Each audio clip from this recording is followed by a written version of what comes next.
Hello, I'm Richard. Welcome back to my channel over and over and over again, the Positive Arsenal channel. Thanks for tuning in. This is going to be a live watch along of Arsenal versus Newcastle.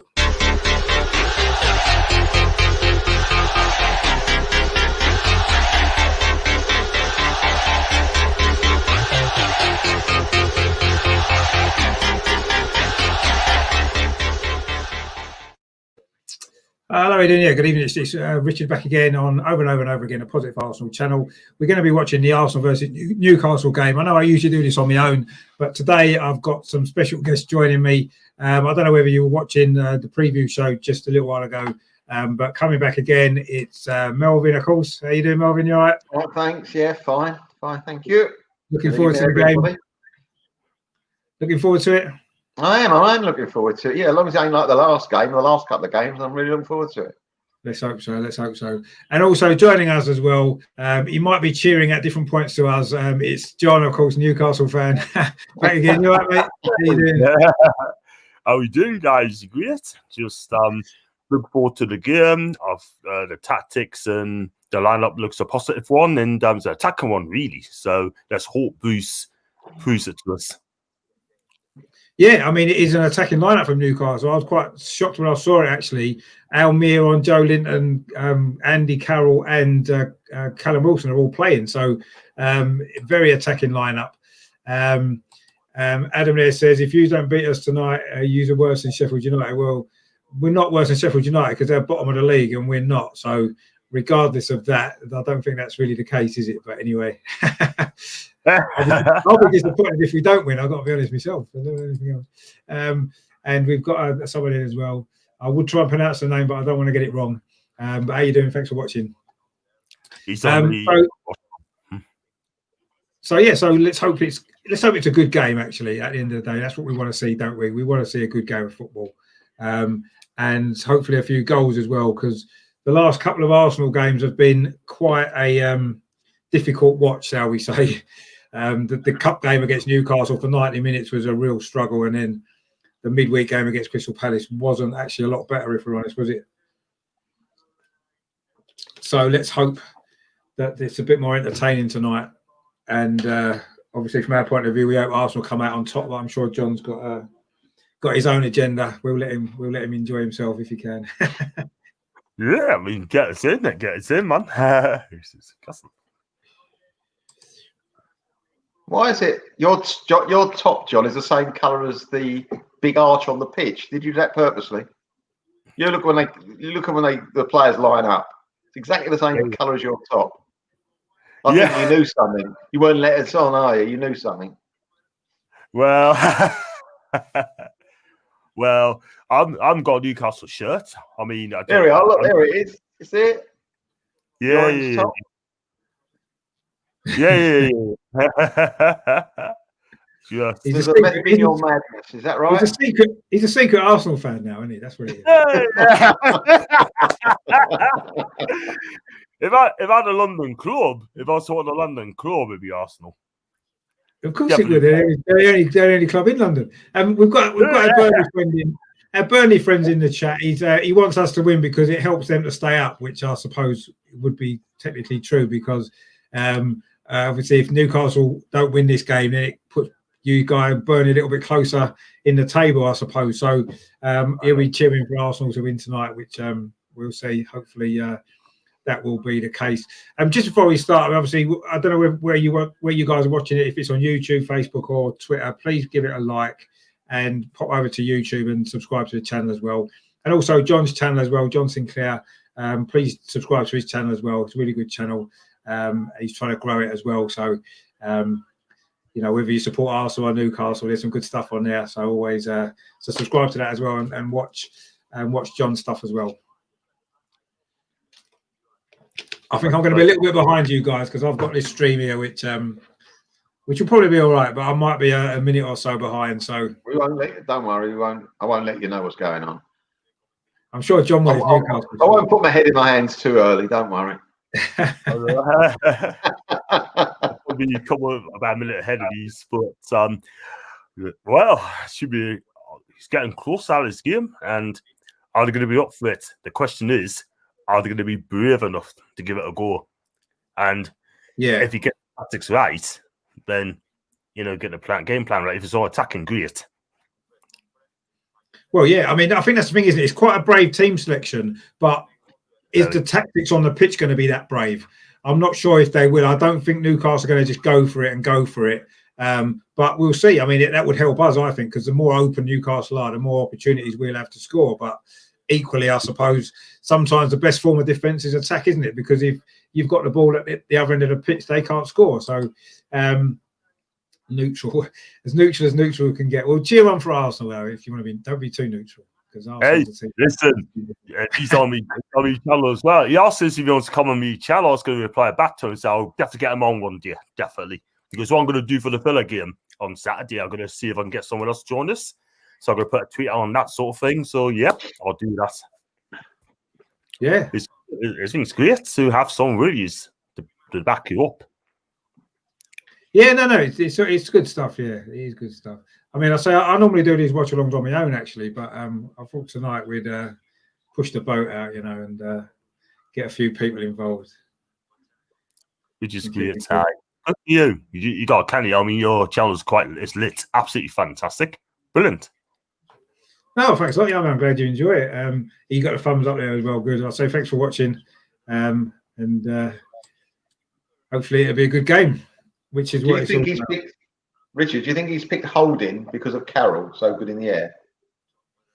Yeah, maybe. I mean, I don't know what the alternatives were. I mean, Gabriel would have probably been able to deal with the physicality of Carroll, wouldn't he? I don't know how fit he is. In the air, though, he's not as tall as Holding, is he?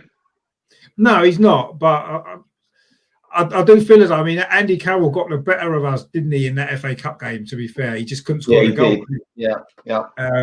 So I think it's going to be interesting to see how that plays out. But now, of course, tonight, technically, you should have a bit more support with Callum Wilson next to him.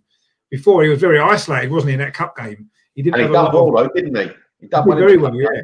He did very well in the cup game, yeah.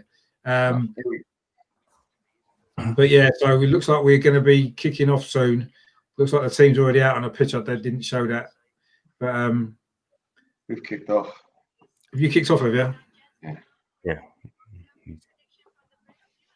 The screen is on Steve Bruce's pictures on him now because he's under pressure at this moment in time. So yeah, he is under pressure. Yeah, he's definitely under pressure. But sometimes, when you've got a game like this, which technically, it's a fixture that Arsenal have won year after year against Newcastle. So he's got, maybe that's why he's maybe picked a more adventurous team, because he's got nothing to lose, really, has he? If Newcastle lose this game, it's just as expected. And if Newcastle were to win or get a result, then it's happy days and he'll be over the moon, won't he? Absolutely. It looks like he'll try something different. So if he even gets beat, they go, well, at least he tried something different. Yeah, exactly, yeah. So Arsenal are actually attacking the North Bank in the first half, which is unusual. Usually it's the other way around. Yeah. So Newcastle would be attacking the end where their fans would have been under normal circumstances in that far corner. So not that that's any advantage these days, obviously, with no fans in the ground. Arteta said he was surprised from the team selection. That's probably why he went with two centre-backs. Possibly. I mean, we've been playing this sort of back four for a few games anyway now. So it's not really a change of system. He's just changed a couple of the players in there. Obviously, the two fullbacks have changed from the Crystal Palace game. Cedric Suarez down that right-hand side. It was his cross there, actually, which wasn't a bad cross. But Newcastle certainly look as though they're playing a lot more adventurous in this game already than they were in a cup game, don't they? I mean, Almiron's just coming forward at this moment in time. They look already as though they're trying to attack. I mean, that wasn't a great ball there, was it, from Almiron? Went straight to Leno, but already a bit more attacking intent from Newcastle from the start of this game compared to the FA Cup game. They seem a little bit more on the front foot, Newcastle. Yeah, they do, yeah. They have maybe gone for it a bit more than they did in that game. So be interesting to see how that plays out, really. And Miron's attacking on the right-hand side and just in your box in the minutes. So could make it a bit more of an open game, as we said before. Let's hope so. He's a strange one, Shelby, isn't he? At times he looks unbelievable. Other times he just looks like an average player. He's not consistent, is he? He grew up in the same area as where I used to live, and he is the same age as one of my sons, and they played football together when they were kids. Really? Yeah. I think he start at Charlton. Yeah. Yeah, he started at Charlton because he's from Harold Hill, you see, and his mum and my ex-wife were pregnant at the same time and was going to maternity classes and stuff together. Ah. And obviously, then saying eventually he went to Charlton, where his career started, and he's had a pretty steady Premier League career. Really, he played for Liverpool as well, of course. Yeah, Liverpool. Yeah, he was in that documentary when Liverpool was. Remember that documentary they did Liverpool? He was in that. Oh, was he? Yeah, Shelby was in that. Oh. Brendan Rodgers, when Brendan Rodgers was the manager, they did that, didn't they? That documentary on them, 3 weeks of it. Was Shelby still there then? Was he? Was he let I think he let him. Yeah. I think he let him go. I think he was. He's quite funny, that documentary, because he put in an envelope, didn't he? The manager, he goes, "In here is where you're going to finish at the end of the season." It's a bit strange for a manager to do. I don't know if he ever opened the envelope. I wonder what position it said. 7th, 8th. Don't set your ambitions too high. Steve Bruce has got an envelope. It says 17th in his one. Yeah. That's Ashley's ambition to finish 17th. That's his. It's like a couple of years ago, you want to finish 4th for the Champions League. You'd be quite happy finishing 4th all the time. With Ashley, he just wants to finish 17th, and that's it. But I want to finish as high as we can, not just 17th every season, because it's a joke. Yeah. Exactly. You don't want to. That shouldn't be the ultimate aim. Should it just to finish 17th or more? You want to be aiming higher, don't you? Especially a club like Newcastle with a fan base that they've got and the stadium and everything else. Newcastle should be aiming higher than just that, shouldn't they? They should be aiming to try to get into Europe. I totally agree, because we've got the fan base, we've got the 52,000 capacity. That's great, but we should be going for it. I mean, when we qualified for Europe on the Alan Pardew, when he finished 5th, when Papi Cisse the goals attackers there, Ashley did not want us to be in the Europa League. He didn't want us there at all. But at the end of the day, he told Alan Pardew to field a weakened team for Europa League, and we kind of got shortchanged because we played some games.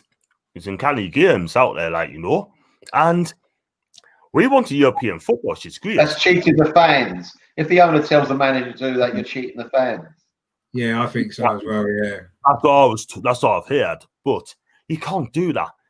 You got to digitize. You can't. You have Papi Cisse, Ben Arthur, Denver Bar, Johan Kibay. They want European football, and they've got it. Yeah.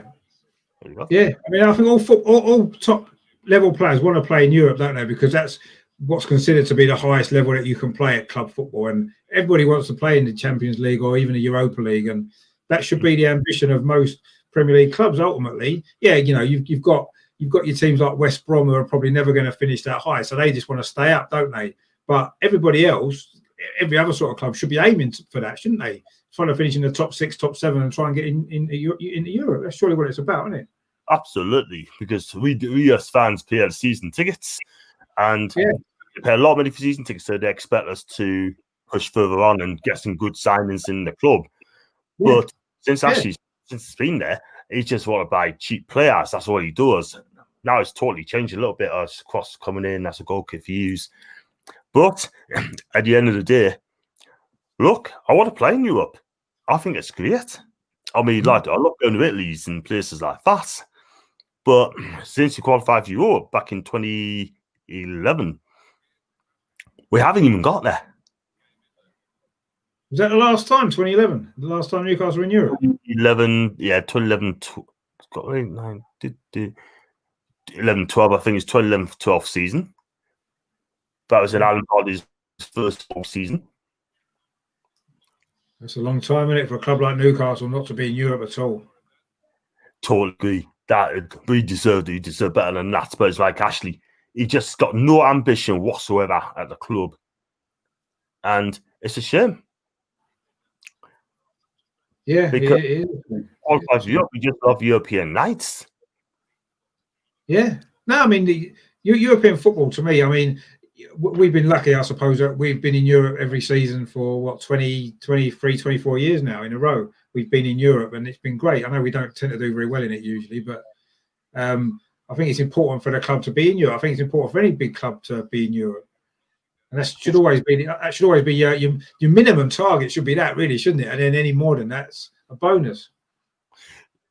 I totally agree. I mean, all it is, I mean, we as fans pay a lot of money and we want to see the best we can, and we just need it. Like, if we can get European football, like Rafa Benitez, I mean, I think if he had stayed, he would have got us European football quite easily. But he's not being backed properly, if you know what I mean. That's why he left, because he could match his ambitions and that, and got Steve Bruce in. But he's not going to get us into European football. He just never won't. Not a chance. If we put a run together, then maybe, but that's not going to happen. I don't think we'll be allowed to be in Europe anyway, because no one will be able to fly out of Europe next season. That's the thing. I mean, I want to go to Europe, but I don't want to go into European football under Bruce. I'd rather go in European football under someone else. Someone's more ambitious, someone's young. Someone like a Thomas Frank will be a fantastic appointment as manager, you know. Hi, Mark. Thanks for watching. But Almiron's in at the minute, I just saw.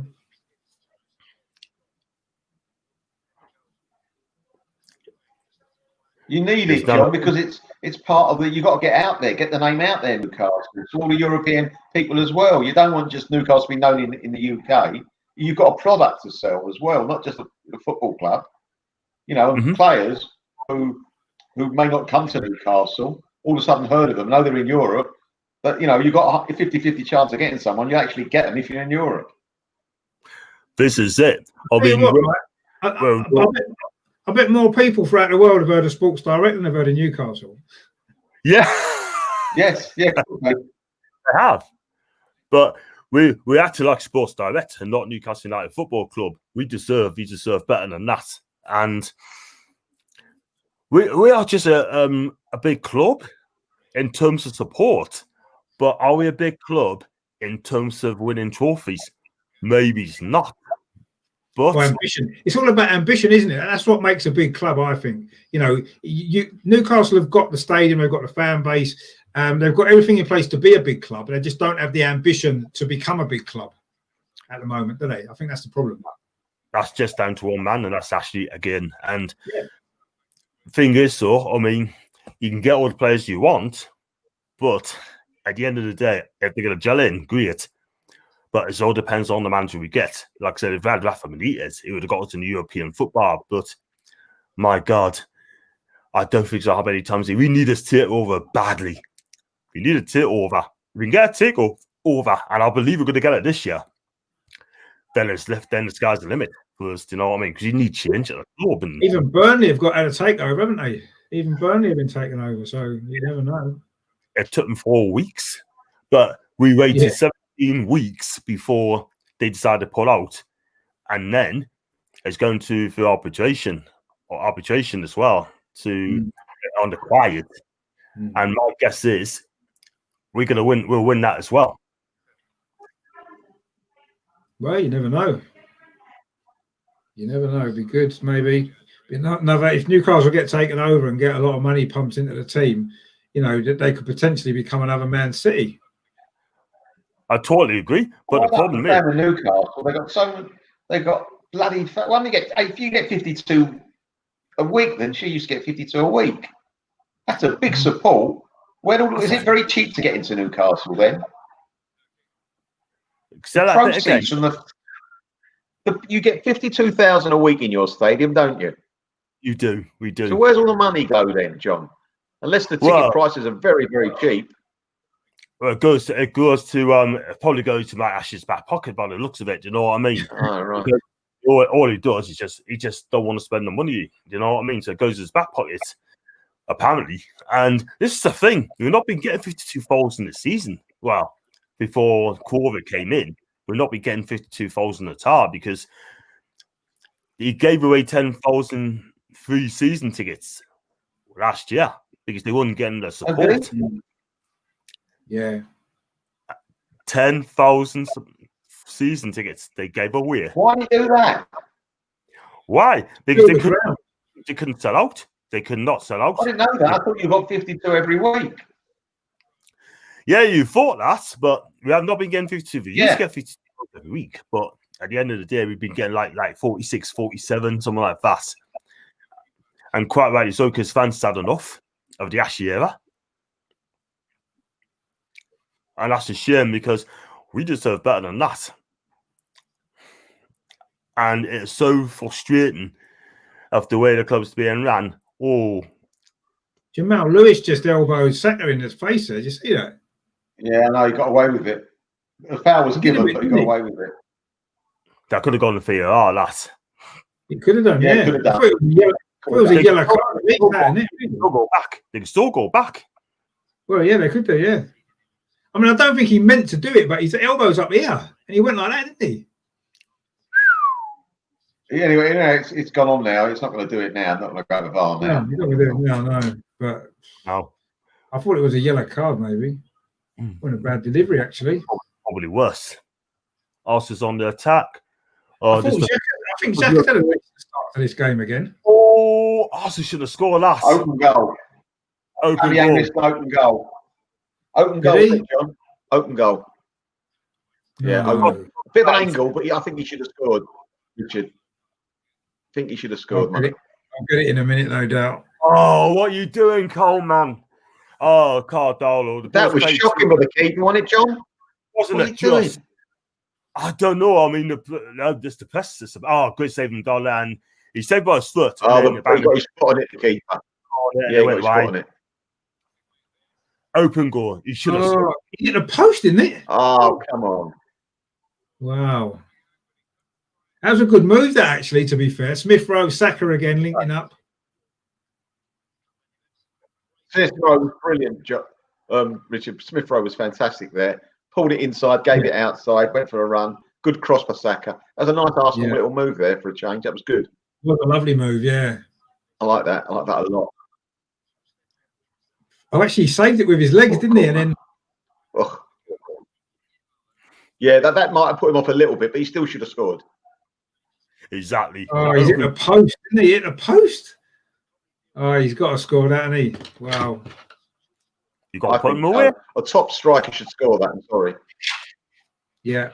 This way, last season or so, he would have put one away with his eyes shut. Yeah. Yeah, he should have scored that. But Arsenal's on the attack until now. Oh, how weird, man. What are you trying to do? Thing is, Joe, you got two forwards. When that ball was played, you only had one forward up front. This is the thing. I just don't get it. What's going on? They should be bombing forwards. They should be bombing it. What's going on? Steve Bruce for you. He's telling them. Still got a lot of men behind the ball, haven't they? We have. I just don't get it. Even when they've got the ball, I mean, they're still not getting forward, are they, Newcastle, really? We're not. It's just gone back again to reverts back how it was. They're probably thinking, I don't fancy this. So you just go defensive again. You cannot go defensive if you've got those Andy four. Carroll is a bit deeper, isn't he? Andy Carroll seems to be deeper. Callum Wilson's up there, and then Andy Carroll seems to be dropping off a bit. And he shouldn't have to do that. That's not his game, is it? No. That's not Carroll's game. You want him in the box, didn't you? Yeah. You want to put the ball up and bring everything to play. And at the minute, like you said, there's only one striker up front. Yeah. If you're going to play that way, you've got to get bombing forward. You know what I mean? You've got to have at least 2 or 3 in the box. Yep. If you don't buy a ticket, you don't win the lottery, do you? Very true. Mind you, Newcastle haven't even scored at the Emirates since 2014. Sums it up, does it? Is that right? Mind you, Didn't you hit the post a couple of times last year when it was 0-0? Yeah, the maximum hit the post, didn't he? In the first half, I think. Yeah.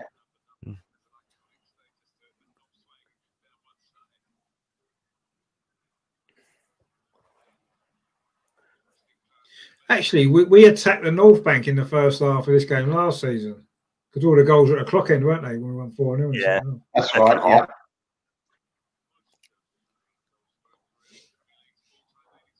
Come on, Newcastle, you gotta press it. You gotta press these. That Kieran Tierney's quality, isn't he? Quality.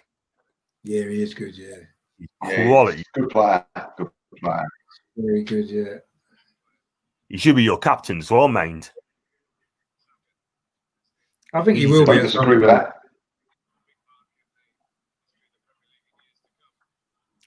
I think Xhaka had a great start to this game, you know. He has played well. Yeah, he's done all right. Did that thing when he flicked it over his head and turned around. That was good. Yeah, that was pretty good there. Yeah, he did a great tackle earlier on as well. Great block. What's these short corners for? Explain. You're not going to get that, mate. Waste of a corner. We've got this new set piece guy, haven't we, right? That deals with, that does the corners and stuff like that. And if you watch, right, I thought this the other day, right? Everybody's either in on the goalkeeper or they're all on the edge of the box, right? And these are like set things that they must do in training. And when the ball comes in, it's like no one does anything. No one attacks the ball. They all seem to sit back. And it's like they haven't worked on that bit. They've worked on the bit before when they're all set up right. And then we just don't do anything when the ball comes in, or we just do what we did then and don't even get the ball in. Yeah, what a waste. Absolute waste. Total waste, yeah. If you've got all your defenders in the box, put the ball in the box. Just put it in there. I don't understand why they don't. Anything can happen. Yeah, ricochet. Yeah. Of course it can. You just got to, that's the beauty of winning a corner. You've got an opportunity to get the ball in the box.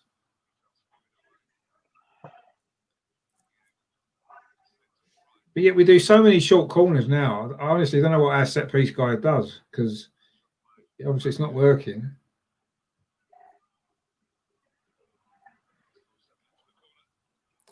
We're going to score a goal here, and it's going to be disallowed because of Xhaka having a pop at someone. Watch. Just get away, Xhaka. Don't look. He's not on the keeper. Watch. He's going to push the keeper. We're going to score. It's going to be disallowed. Look. The melee. Look. I can see it.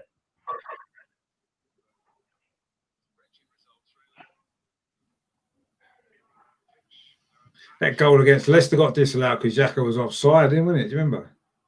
That's right. I don't think he was, though, was he? No, he wasn't, no. See, look, this time we're all crowded in around the goalkeeper. You watch this ball. I bet no one attacks it. I bet you. We're just allowing them to pass the ball, mind. The thing is, though, it's like social distancing football. Do you know what I mean? What a great ball. It's a master ball, that. I love that. Yeah, I love those type of balls. Allowed it. I'll do me a favour. Not going to score from there, mate.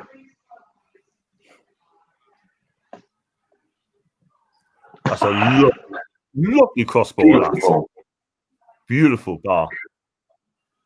But again, it's our players are just standing off again. If you look at our shape, we're just not tackling the top. We're not tackling in. We're not pressing. We're not closing in. We have got caught out so many times playing that way. Against Sheffield United, we did exactly the same thing. We just not closing them down. And if you don't close them down, you let them play, you're going to get punished. Tell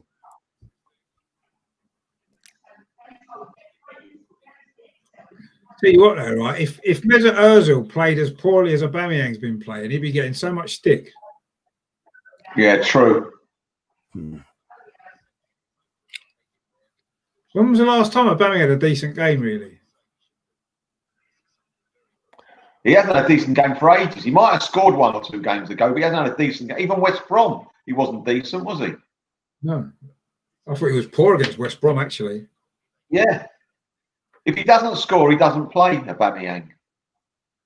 No. Well, he's not been scoring, has he? Much, really. I mean, he's got a couple of goals lately, but he's not been scoring many, has he? That's why I would have preferred Martinelli, to be honest with you. But listen, he might bring him on. The game continues like this. Yeah, but what he'll do is he'll take Lacazette off and put Aubameyang through the middle and bring Martinelli. Crossbones over. That's been cleared. And yet Lacazette's more likely to score at the minute, isn't he? Because he's been scoring goals, Lacazette, lately. Miggy's on the run. He's fast, isn't he? He's quick, isn't he? What about the pass, though? He is fast. Nice ball. Oh, good effort. Just over the bar. Good effort, though. That was a good attack, that, John. That was a decent attack. That's a brilliant attack. I mean, that's what I was seeing Mirror on. Run of the ball all the time. I've not seen enough of him doing that at all this season, mind. But when he's on it, he's on it.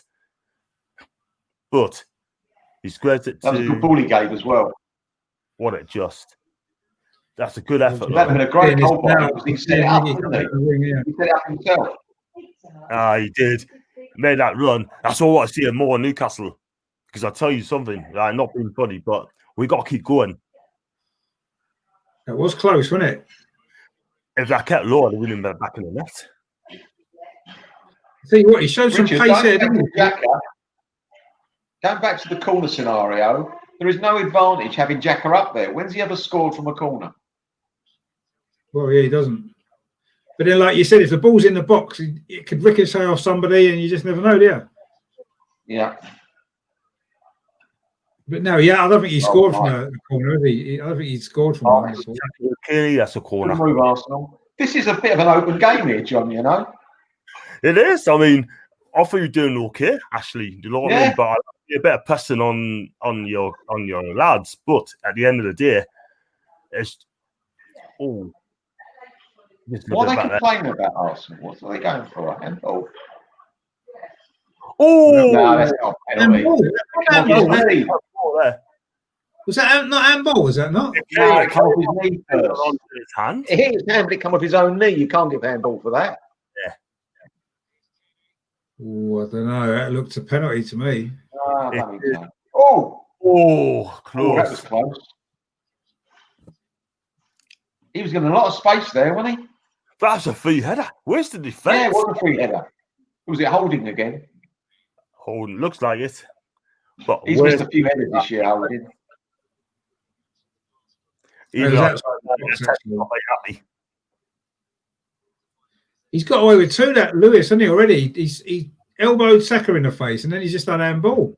I don't think it was handball, Richard. Sorry. I don't think it was. I think his knee first just jumped up. Yeah, it did, yeah. Oh, who put that head away? Was it holding? Yeah, if it was holding, there's another one he's missed. Oh. Keep pressing, lads. Oh, yeah. Keep pressing. That's good defending. Nice. Oh, what a ball. Where's Kraft? Where's Emil Kraft? He's good party, isn't he? Where is Kraft, though? You don't know where he is. I think he's gone for a fag. He's gone for a fag job. Yeah. And then everyone's calling this guy the Swedish Cafu. When we got him, I had a lot of tweets saying he's the Swedish Cafu. Remember Cafu? He used to play for Milan. Yeah, that's it, yeah. He was decent though, wasn't he? Played for Brazil, didn't he? Yeah, Cafu did, yeah. Oh, that was close. I don't think I got another chance here, Richard. Where was Kraft, man? Kraft is joke. Oh, that was unlucky, actually. Who hit that over the bar, Aubameyang? Yeah, Aubameyang, left foot. On the right. Smith Rowe's unbelievable, isn't he? What a player he is. The way he takes the ball in one stride. Oops. And then he picks out the right ball as well. It's not like he makes the right decisions, doesn't he, when he gets there as well? That's what I like about him. Look what he's done here. He's done that one nicely as well, Smith Rowe. Have you seen the amount of passing that Partey's done? These 50-yard balls have been spraying about. Beautiful. Yeah. Beautiful balls. He's a great player, actually, Thomas Partey, isn't he? Yeah. He's class. I want to appreciate him. I really do, because I think he's terrific. Yeah, he is, yeah. You pay, why much you pay for him? 40 million or something? 40 million. 45, I think. 45, was it? Come on, Arsenal. That's a bargain, that. He's very silky, very silky. Yeah, he is. Yeah, the way he moves with the ball as well, he's just unbelievable. Isn't he? He's exactly the sort of player that we've needed. Yeah. If you notice, when he wins a ball off someone, he's got it completely under control, and he's already thinking about the next move. Yeah. Oh yeah, no, he's quality. Oh, that's a nice take. That was a nice. Was that Wilson? It's a nice take. Good cross. He's one of you. The geezer facing the right way should have had a shot there, John.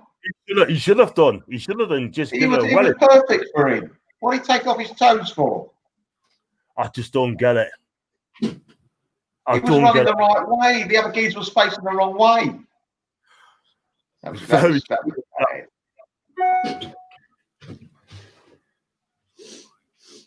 I got Liam's innocent. I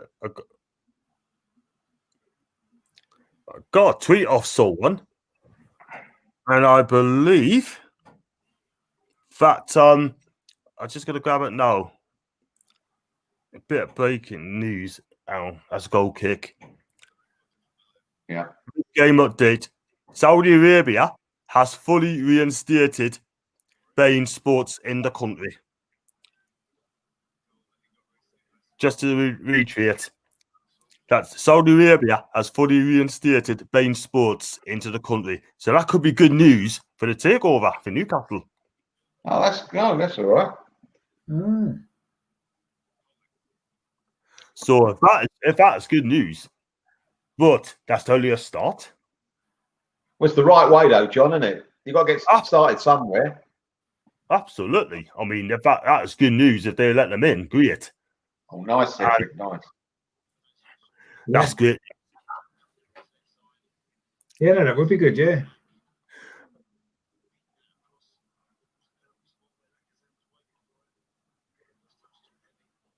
Oh, Arsenal's still coming in. I tell you, I love these watchalongs now. I really love these watchalongs. Brilliant. Yeah, and I've been enjoying it. You're right. Definitely, because otherwise you'll be sitting at home by yourself, same as me and Richard. And it's not the same, is it? I like to have a chat about the game, Is it like when you go to the stadium? Yeah, exactly, yeah. It's not like going to the stadium, but it's better than sitting by yourself at home, you know what I mean? Yeah. Gives you an opportunity. Yeah, exactly. That's what more and likes and put your name out. Just put your name out, No, it's good, yeah. I had a good cross, actually. Who put that cross in there? Was it Suarez again? Yeah. He's done a couple, hasn't he? He's done a nice little turn before, got himself out of trouble.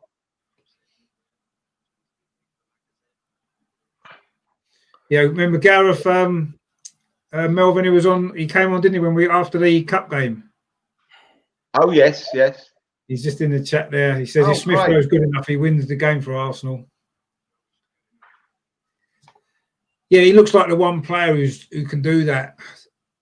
Smith Rowe's quality. A couple of times he's been in already, hasn't he? And he showed some good quality. So I think Thomas Partey is running this midfield as well, by the way. He's done well. He's done well. Who was your number 2? Is it Clements or something? Steve Agnew and Stephen Clements. He's Stephen. He was Spurs, wasn't he? Stephen Clements, wasn't he? Yeah. That's Ray Clements' son, isn't it? Is that Ray Clements' son? Yeah, I think it is. You're right. Oh, right. Well, that's good. Yeah, I'm sure he is, yeah. Oh, come on, Jackie. You can do better balls than that, mate.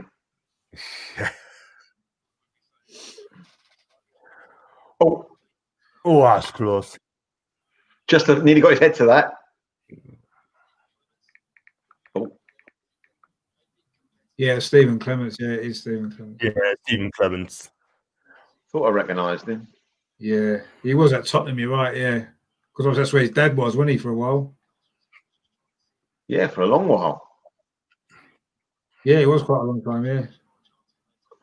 Xhaka's having a good game in midfield, He's getting in the right positions. He's blocking things, cutting balls out. I mean, the thing is, if you can remember last season about Xhaka, he told the fans to F off. What's the take on that? Was he provoked, or did the fans either go at him, or I think I was at the game, so was you, Richard. I take it. No, I don't know if you were. As I recall it, it was a poor game, Palace, and he was upset at being taken off. Fair enough, and we needed a winner, right? And it was 2-2, and he crept off the field. Then all of a sudden, there's a little bit of discontent, a little bit of booing. It got worse and worse, and finished up. That's when it all happened. That's when That's when he got upset. Well, I believe he instigated it by walking off very slowly. They didn't boo him straight away, as I recall. He went off very slow. And we want to get come on, let's go. Come on. It's like you'd boo an away player if he's wasting time. He was like wasting time. And then all of a sudden, it all went pear-shaped. Yeah, but also as well, though, Melvyn, at that time, he'd been getting quite a lot of stick on social media from the fans. Well, we never knew that then. I never knew that then. Yeah. So I think he just had a baby, hadn't he, as well? Right, that's right. Yeah. No. Yeah. I think it was an accumulation of things, really. Yeah, I think it was an accumulation of things all came together at the same time, and he just snapped, didn't it, at that time, at that moment? Yeah. And reacted like that when he shouldn't have done, obviously. And unfortunately, it still turned a lot of fans against him, and some people have never forgiven him for it. Oh, never. Oh. Goal kick, never a pen. He should have used Tierney. Tierney was shouting out for the ball. Tierney, the overlap. You have a look. Could have. Oh, he's gone back now. But before that, it was crying. No, he ran into him. Just ran into him. You know that goalkeeper Darlow? Did he used to play for Nottingham Forest? He did, yeah. We got him for something like £3.5 million. The same time, we bought him and Lascelles at the same time, totaling £7 million. But Darlow's a quality keeper. Yeah, no, he's done really well. Yeah, I just seem to remember him playing for Nottingham Forest years ago.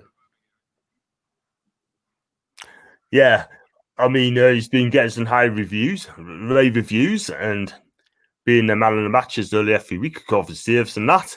And when we bought him, I was quite surprised because.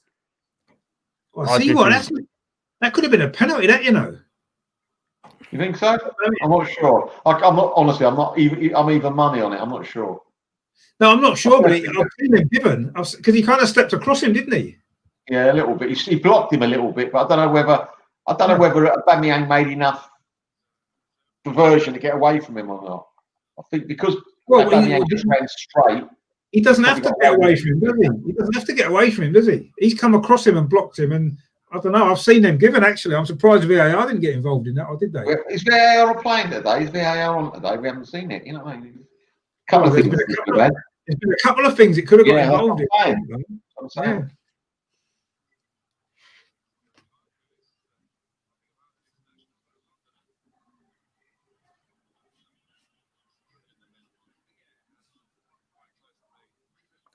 Yeah, just there's another piece as well. Saudi authorities unblock all main channels after more than 3 years of censoring the network. It's the latest step towards the conciliation with Qatar following January the 5th of declaration. So, yeah, it's looking good for Newcastle. I'm happy with that. Well, let's see what happens. But the Premier League don't want this takeover. They do not want it, but they haven't got a choice. Well, as long as everything's okay, they've got nothing to say. They can't decide who's taking. If someone's okay, they should allow it.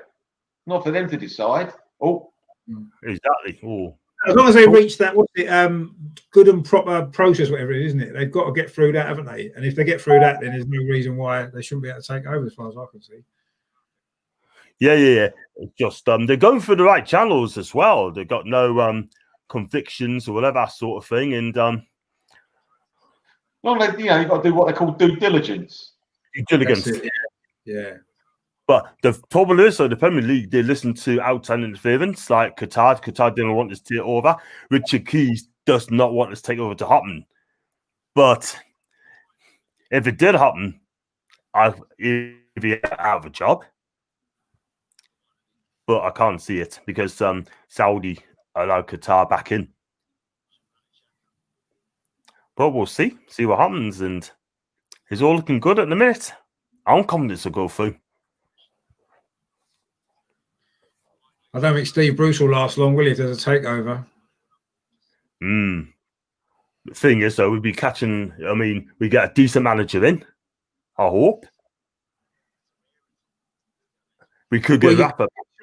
You can change your ambitions, can't you? If you've got a takeover, spend some money. You can change your ambition into what manager you get in.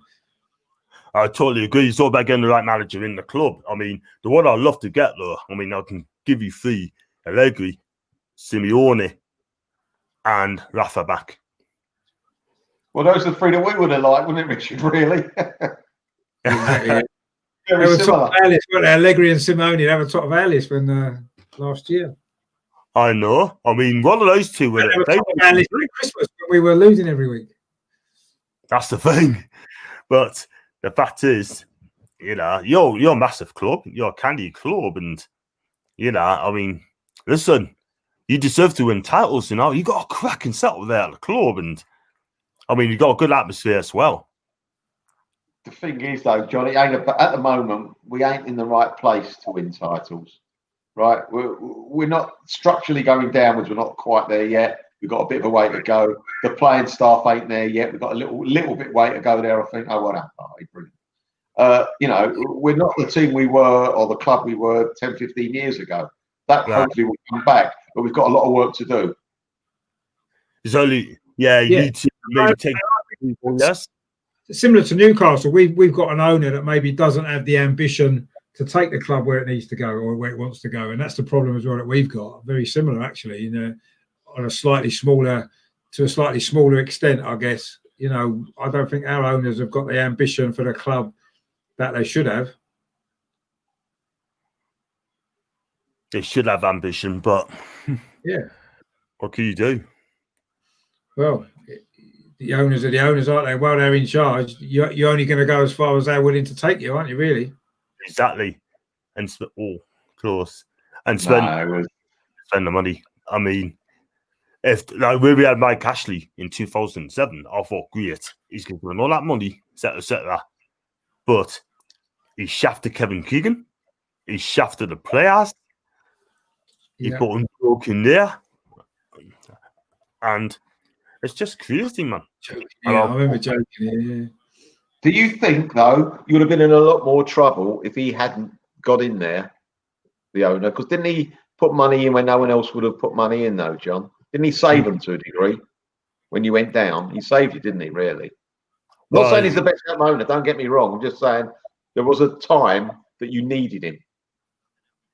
Well, the thing is, I mean, when he brought the club, he didn't do due diligence. He did not do due diligence. Right. Because he thought he's going to make a quick buck. Yeah. Of some other club, and then he got his finger spent. Look at the accounts. He'd done that late, and he found out it was something like 200 million in debt. So he had to borrow some money from the bank, interest free. So he's just paying that bit by bit out of that. So it's his fault, mind. He should have done due diligence. And he didn't. And he paid the price. I'm surprised a guy like him, you think he would have done. Or his team around him would have done. He would have thought. It just wasn't the case of him, you know what I mean? He's just there to just make money. That was it. Oh, no one there. That's another thing. You got 4 players up front. You got to do something about it, That was dangerous. Cross comes in. It's just no movement. Oh. That's a corner. A corner, yeah. Or is it? What's the ref giving? He looks angry at Carroll. What's he angry about? No, it's a corner. It's corner. Giving it. Isn't Aubameyang looking poor? I think. Well, is our manager got the guts to pull him off second half for Martinelli? That's the thing, Richard. I don't think he will. I think that shot he just had before, he just sort of poked it wide. That was a terrible, terrible finish. That's not the finish of a top quality striker. You know what that reminded me of? Some kid over the park trying to emulate Thierry Henry. Yeah. You see that, guys? We had a corner from Shelby. It's a poor corner, right? and then it played all the way back to Cardalo. Yeah. Could you believe that? Right back to him in one move. That's not the first time they've done that. They've done it against Chelsea. It was deep into the half against Chelsea. We took a foreign and played all the way back to Cardalo. He stopped running there about the see that. Actually, it wasn't a good corner. Oh, he has gone all the way back, yeah. Wow. It was a poor corner, man. It was a poor corner, yeah. Shelby's normally good at set-piece deliveries, isn't he? He's normally decent. You would have thought so, but he hasn't really done it, has he? So, here we go. Dispossessed again. Yeah, the bad position you got dispossessed there. Dangerous position. He don't know which way to go, Aubameyang, does he? That's a good save. Corner. I think he's been really, really poor, Aubameyang.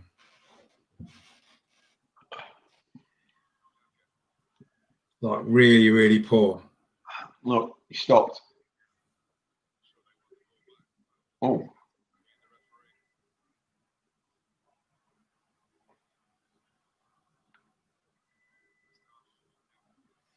Smith Rowe's having a good game. Yeah.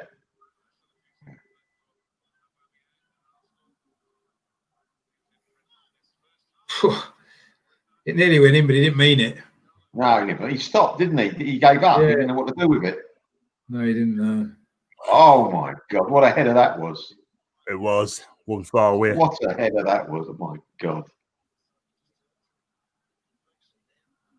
Look how long he had no one marking him. A free header again from a corner. We mess up. Who's picking him up, though? Yeah. That's poor. Poor defending. Look. Poor header. There's a poor header. Who was marking him, though? He was getting close to him. He's chucking the slot. No one within 4 yards of him. When he had it. No one. Oh, who was that? David Luiz. Oh, David Luiz, yeah, it was, yeah. Score prediction at the end of this one, but at the moment it's looking like 0-0, isn't it, if we're honest? I think my 3-2's looking a bit ropey, isn't it? He's looking very ropey, yeah. That's half time. Is it? I never blew the whistle. They can't do that. Well, Mark said there, it's a good job Arsenal was shit, otherwise we'd be 5-0 down. Phil, I've not been funny, right? But I want to talk about Joe Linton as well. What is this? What does he do? What's he done in the first half? I don't remember him getting the ball. He has got the ball. I don't remember him getting the ball, though. He must have got the ball at some stage. I've not seen him do anything in this game, I've got to be honest, yeah.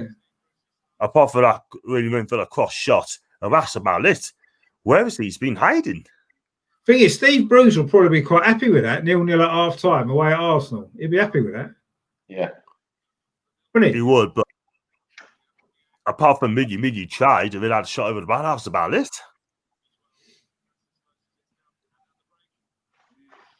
Oh, dear. Flipping heck.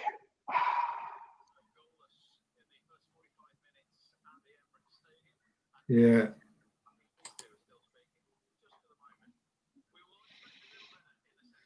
Yeah, I don't know. I mean, I've been the better team in that first half, but we haven't really that chance of Aubameyang had early on that open goal when he hit the post. That was about it. But he had some chances. I like Gareth's comment here. He reckons Uber's been watching Joe Linton and getting tips off him. Yeah.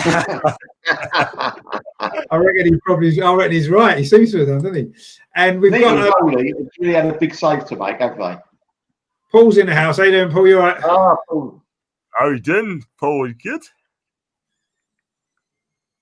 Oh, he's on mute. His sound's not working. You might Paul is back. Hello. Paul is back. There he is. His sound's not working. Right, 2 seconds. Oh, he's working now. That's it. We can hear you now. Have you got us? Yeah, we got you now. Yeah. Well, what did you make of that first half then? God awful. Absolutely dreadful. Nothing improved from us at all from a Newcastle point of view. Just god awful. And this man needs to go, man. We are just abysmal. If you'd have had some decent strikers, you'd have been 2 or 3 up by now. I think Arsenal, you know, you aren't the team of old anymore. I think that's quite obvious. But my God, I mean, we are just abysmal, absolutely abysmal. I was just saying, I think Steve Bruce will be quite happy with that. Though. Only 0-0 at half time. Well, it'd be, as long as it's 0, he'll be happy. You know what I mean? It's you know, it's just, I don't, Joe Linton, I mean, God almighty, if I just, it's like we're playing with 10 men, you know what I mean? We've just got nothing. We have nothing up front, nothing from that left-hand side. Almiron's putting himself around. He's doing all right, Miggy. But, oh my God, we are just, well, awful. Absolutely shambolic again. I don't know what this man says to our team before we go out. I mean, I must admit, when I saw the team lineup, it looked quite adventurous, didn't it, from Bruce? Yeah. And I'm thinking maybe Newcastle are coming to, you know, they know that we haven't been doing too well at home. Maybe they're going to come and have a go at us and, you know, put us under pressure. But that's not happened at all. Not really. Again, sitting back too much and not really coming at us at all. It's easy for us from a defensive point of view. Yeah, we're lacking that quality in the final third to really punish you. Actually, the thing is, John will know this as well. I mean, he sets out with attacking players on the pitch, but you know, there was honest belief when I saw that team lineup that we were going to go and give this a go tonight. But it's just the same old. It's just put 11 men behind the ball and try and catch us on the break, and we just don't have the players to do that. You know, we're giving the ball to Joe Linton. He's just thinking, oh my God, what do I do with this? What's this at my feet? You know, he doesn't even know what a football is. You know what I mean? He looks scared. Yeah. Absolutely. I mean, I don't know what's the position this time. Like, really, I don't. I just don't know what he does. I mean, it's just useless. Johnny hasn't got a best position. He hasn't got a best position. He shouldn't be anywhere near the Premier League. He's not quick enough. His brain doesn't work. His feet don't work. You know, you know. I mean, I just have no words for him anymore. I just don't. Shelby's just booting the ball around like he normally does. He's not trying to aim a pass anywhere. You know, it's just dreadful. But I'd be disappointed if I was an Arsenal fan, to be honest, because you guys should be in front, and this has been your problem for most of the season. Yeah. So I'll tell you something. What's worrying for us, Richard? This is the 5th half in a row we haven't scored at home. Yeah, it is. Yeah. 5 halves of football, we haven't scored a goal. If you go back to the game before with Chelsea, we only scored 1 in the second half of that game. So we've only scored 1 in the last 6 halves at home in the normal 90 minutes. Obviously, forget the extra time against Newcastle.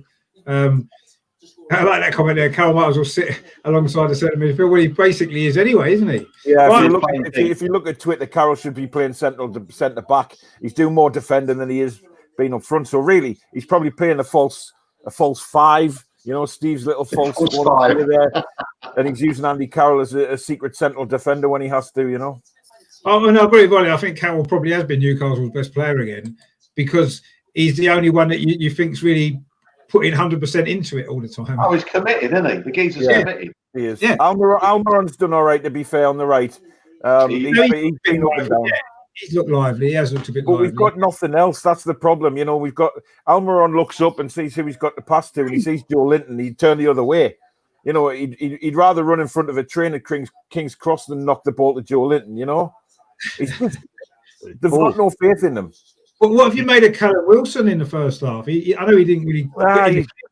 He's been here and there. I mean, you can see some of the time he makes some lovely touches, and but he can't seem to get into the game. But then again, he's getting no service. You know, I mean, there's just what can you do when you're a centre forward and you don't get service? You know, I think Arsenal make a difference if they brought young Martinelli on. I really like him. I think he'd cause us more problems than what you are at the minute. Almost certainly more than Aubameyang.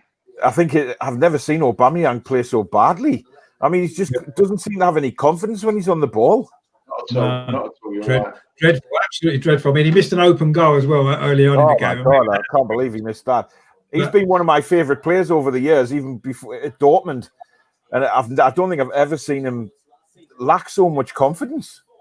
Yeah, no, there's definitely something wrong there because he's been dreadful for a while now. And I think tonight, actually, that's the worst half of football I think I've ever seen him play. I agree. He's just been dreadful. We said that when we were watching the game before. When there was one shot he had with his left foot, just trickled wide of the post. It was ridiculous. It was like a 5-year-old shot. And it's like, this is, a player who scored 60 goals in the last 2 seasons. Yeah. And he just doesn't look the same player at the moment. At least you've had some shots.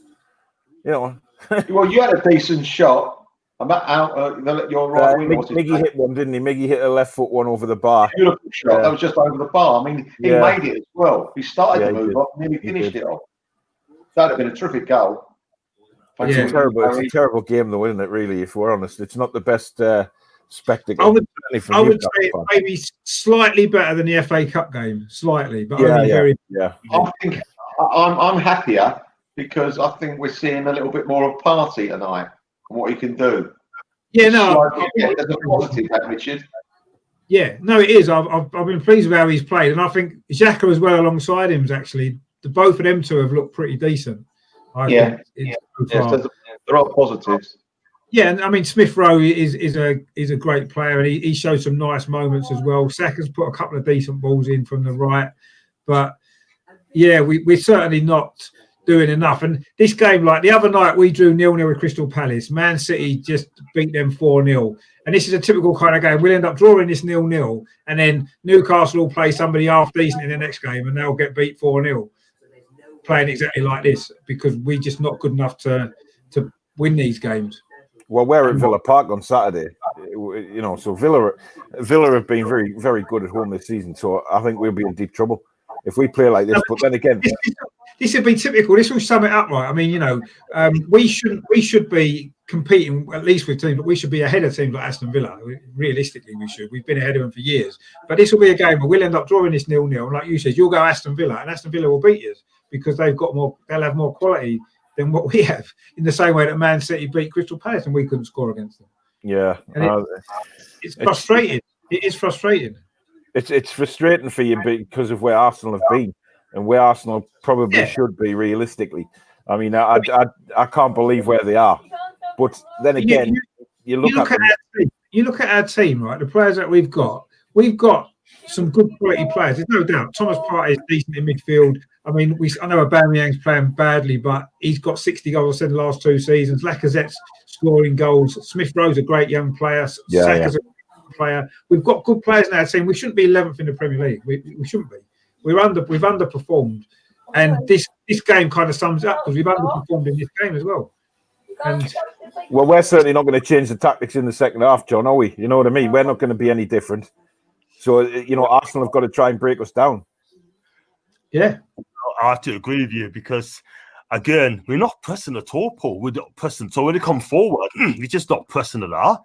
And if you look at Emil Kraft, oh my God. Terrible, man. And everyone's saying the Swedish Cafu, you remember Cafu, the Brazilian? Well, everyone's saying he's the Swedish Cafu. Well, I tell you something. He's the Swedish coffee. He's not Swedish Cafu. Good God. No, I mean, what I don't understand is why he's playing in the first place after what happened in the FA Cup. Tierney just absolutely pasted a new one, and now he's doing the same again tonight. And I think you guys had a breakdown the left towards the end of the first half. I think it might have been when Aubameyang put it wide, actually, with that shot. Where on earth was Emil Kraft? He was in the middle of the pitch. He was in the centre circle. Shocking. Yeah. I'm not being funny, right? But why is Yedlin not starting? Why is he not starting? Why is not Manquillo? He's on the bench. Why is he not starting? We don't know what's happened with Manquillo, do we? I mean, he started the season so well, and then Bruce dropped him and left him out, and he hasn't been seen since. But I don't that because he's been Tierney is the biggest threat to us so far, in my opinion. He is a class player, without a shadow of a doubt. Kieran Tierney is brilliant, and I think he's your future captain, to be honest. That's what I said earlier on, didn't I? I think he definitely will be. Yeah, I agree with it. Yeah, I mean, I don't know if he's not. I don't think he's had his greatest 45 minutes. If I'm honest, this season he's played a lot better than what he has done tonight. But he's still he's a great player. He's got forward well. He's put some good delivery in, hasn't he? A couple of times. But yeah, we haven't really looked like we're going to score a goal soon. That's what's kind of frustrated me. We've had most of the ball. We've passed it reasonably well in midfield at times. We've got the ball wide at times. We've put a few decent deliveries in, but I've never felt as though we're going to score a goal in a minute. I've never had that feeling, and this has been going on for many games at home, exactly the same as this. This is no different to probably most of the last 7, 8, 9 home games in the Premier League. Apart from the Chelsea game was the one difference where we went for it from the start and we got a goal. But I think if we'd scored that early chance with Aubameyang, we probably would be 3-0 up. Yeah, the thing is, if you scored with those you're talking about Tierney not playing as well. If he had Martinelli on the left with him, he would be a different player tonight. Because Aubameyang holds the ball up, doesn't play it into him like he should. So I think it makes a difference who's playing on the left flank. And Aubameyang is not a left flank player, though we play him there. Well, he's not really a centre forward either, is he? I don't know what he is. He's a striker. He's a striker. I mean, he's just an out and out striker. He's not. I mean, Ian Wright wasn't a centre forward, was he? But he was just a striker. Oh, you never played Ian Wright on the wing, did you? No, you won't play it. You can have Julian. We'll take Martinelli. Martinelli. 1 minute, Richard. My eyes playing up. It'll be 1 minute. Yeah, no problem. And it's not with Paul. We take him all day long. We take him all day long. No, he's not for sale. He's not for sale. No way. I don't know. I think if you guys score in first 5-10 minutes of the second half, this is going to be a long 45 for us. But I think if you don't, it's going to be a long 45 for everybody. Yeah, I agree. I mean, I think these are sort of games, and I think that this one's no different, I say, to many home games we've had this season in the Premier League. The first goal is the most important one. If we score the first goal, then we settle down a little bit more, and then you'd imagine we will go on and win. And that's been the case. But we haven't done that enough this season at home. And again, we haven't done it so far in this game. I can see Newcastle getting a goal from a set piece or something like that. And then we're going to really struggle then. I mean, John will probably agree. Steve Bruce will have said, "Oh, that was a fantastic first half, lads. See him again," and it just wasn't. No, it wasn't. No, he'll be happy. He'll be happy with that, Steve Bruce. You can see, nil at half. Cameron had a chance. Luis had a chance on straight at half time, and who shot one over the top? I think it's Saka. Was it Saka who fired one over the top? That should have been in. The warning signs for us are there without a shadow of a doubt. It's just, I think you guys just have failed to convert them, really. Yeah. Well, I mean, we're lacking something in the final third of the pitch. We said this before, that our passing around is quite good in midfield. It's been pretty steady. We've put the ball wide quite well at times, but something's missing when we get into the box or there's an opportunity to score. Something's not there, and I don't know exactly what it is.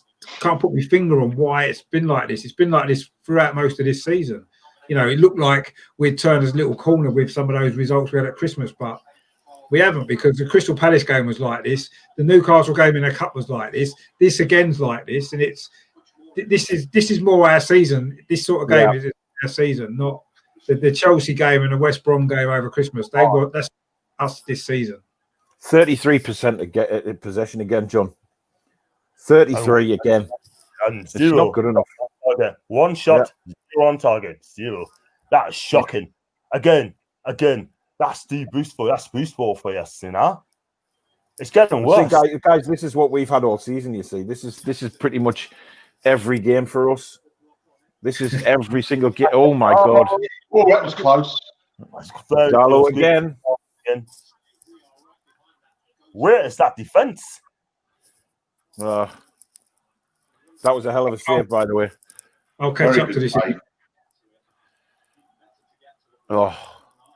Honestly, Emil Kraft he's got the turning circle of an oil rig. He really has. He just... You know what it is? Paul, do you know what it is with Kraft? He's got no football brain. He has no footballing brain. That's a great save. Strong hand. Brilliant save, that, wasn't it? That should have been in. I haven't seen it yet. I'll catch up in a minute. That's what I like about Darlow this season. He's improved with his shot stopping like that, where he gets a good hand on it, and rather than a flimsy little finger, you know. I still think his distribution. I don't know about you, John, but it hasn't been great tonight. Not at all. He did it. That shot, wasn't it? Yeah. Earlier in the first half, he did that, so he kicked it straight out into the midfield, and he also missed kick one out for a corner, didn't he? Did he just? Yeah, he did. Yeah. It's just frustrating. It's so frustrating to watch. I know, but remember, Paul. Remember, Bruce said to us and said he's going to do things this way, right? Oh yeah, gloves are off. Gloves are off. I tell you what, gloves are off. Arsenal's shaking in a minute. No, I'm gonna go ahead of the curve at all, mate. I think Bruce would be gone by the Everton game. He'd be gone by the Everton game. Now, like I said to you before, I don't think he'll go until Newcastle are in the bottom 3 or bottom 4. Well, you're sort of staying 16th, 15th, 14th in the table. He's not going to sack him. Absolutely no way. I don't think. No, I think he's got to January, end of January. I think that's what he's been told, end of January. And we're only 5 points off the drop zone now. You know, it's not a big gap at all. So I have a feeling that he'll end of January he'll have a look and see if we still have no more points on the board or 1 or 2. I think he'll go. He has to. Did you see the booking? Did you see the bookmakers? Mark Hughes 4-1 for the Newcastle job. Yeah, I kind of sort of just swiftly dismissed that out of all the. I mean, that would be just typical of us, wouldn't it? Really, it'd be typical of Newcastle. He hasn't managed for years, has he? He hasn't, Melvyn. No. So what do you want him for then? Yeah, we don't. Mike Ashley does though, because he's a cheap option, more than likely.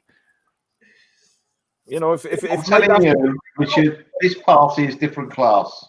We're going forward. Here we go. There you go. There you go. There you go. You know what made it though?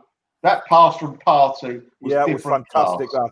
What a ball that was. It was a he looks so clear, by the way. You've got to play there. All game, Party. All game. I haven't seen it yet, by the way. You haven't seen it? What's the pass? I've got a stream that's about 2 minutes behind everybody else. All right. That's it. Very good. Come back. They're not come back for this. Look, it all starts from our attack as well, John. Yeah. Again. Yeah, you're defense. Party in the ball. It's your defense. They all stood there. What's the defender doing? Why is Emil Why did he show him outside? He should have showed him inside. You had 3 defenders inside. Why did you show him inside? Oh my God, that is just I swear to God. Who was that? Was that your right back again? That's Emil Kraft, you know, the Swedish Cafu. Dear God. Well, so we're just saying how crap about him, John. You could have showed him inside. You had 3 defenders to block the shot or tackle him. I don't want to know what that is. Honestly, I got him outside. Mustn't show him outside. Honestly, the thing is, Lascelles did it in the first half, though. He showed him, but he was further out from goal than that. He was a lot wider than that, and he just eventually came to nothing. Yeah, but it's Joe Linton. Watch, you lose the ball here. There you go. No, you're right. You're right. Nothing comes from Joe Linton. I don't even get it. Even if he was clean through, I wouldn't be excited. Hey. Oh, come on, Aubameyang. You're better than that. You notice that, though? He didn't hit that cleanly, did he? With his left foot. No, he looked like he scuffed it a bit, didn't he? Yeah, he didn't hit it cleanly. So that's a striker not in confident form, isn't it? I mean, he got away with that one to score, which is great. And hopefully that might give him some confidence. But yeah, still in the back of the net, though. Sometimes you need one like that to go in, don't you, when you're having a bad run?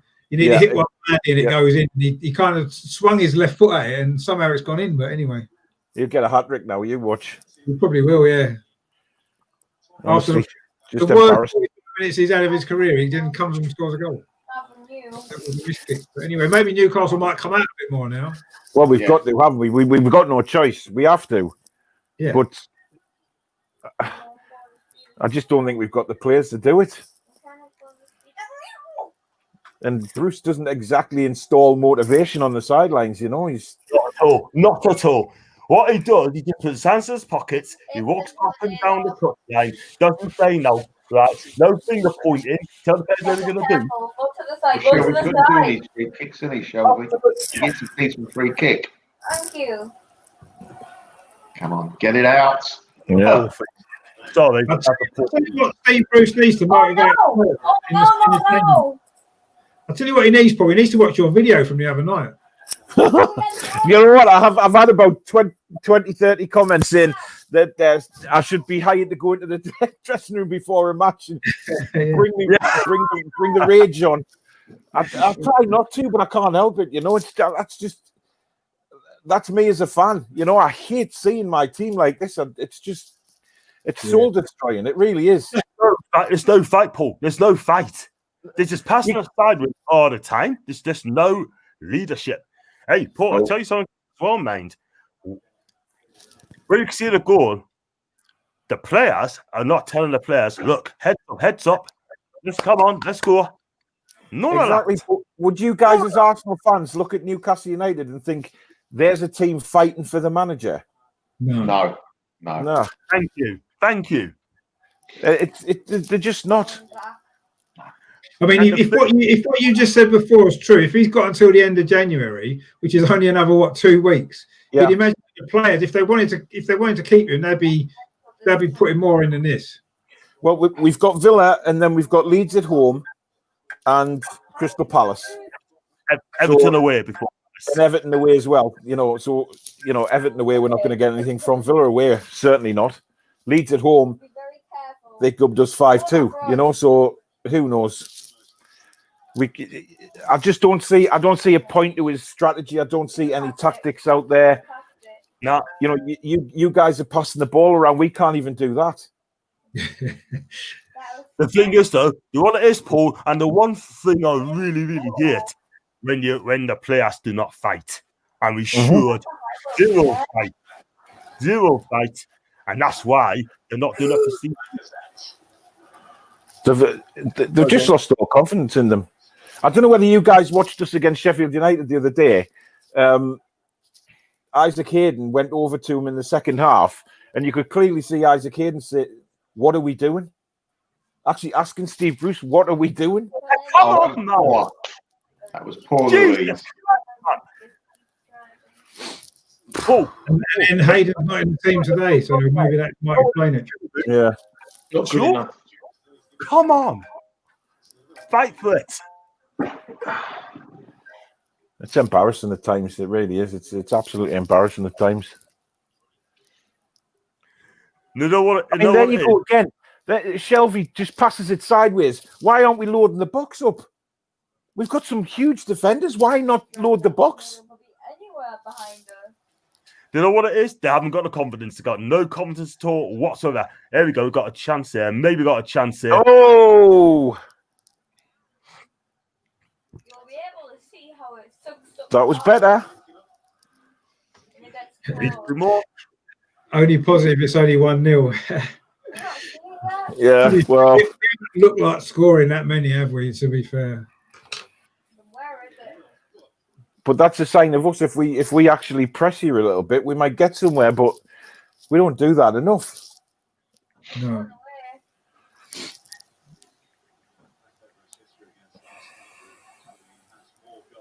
Yep. The thing is, our home form has been so poor that I can't understand why Newcastle are showing a little bit more ambition against us. That party looks absolute quality, He by the does, way. quality. That little movement he did. Oh, just Right. unbelievable. Hey, Yeah, another thing is, guys, right? Right. when is the last time you see our central midfielders do like a 50-yard pass to a centre forward through goal? I've not seen it. Hold on, No. yeah. that's what I was excited about when we played West Ham first game of the season.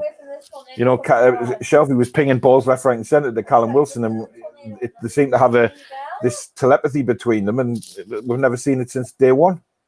Have you dropped the geezer who scored? The guy that came from Burnley. Have you dropped him? Hendrick. Jeff Hendrick. Hendrick. Yeah. He's not playing tonight, is he? No. And he shouldn't What's be. happened there? He's terrible, Melvin. He's absolutely terrible. Hey, guys, this is why some of our fans are so deluded. I'm going to read this tweet out, okay, if you don't mind. This is why some people are so deluded. I'm going to read it out. There's a bigger player. I'm going to read it out.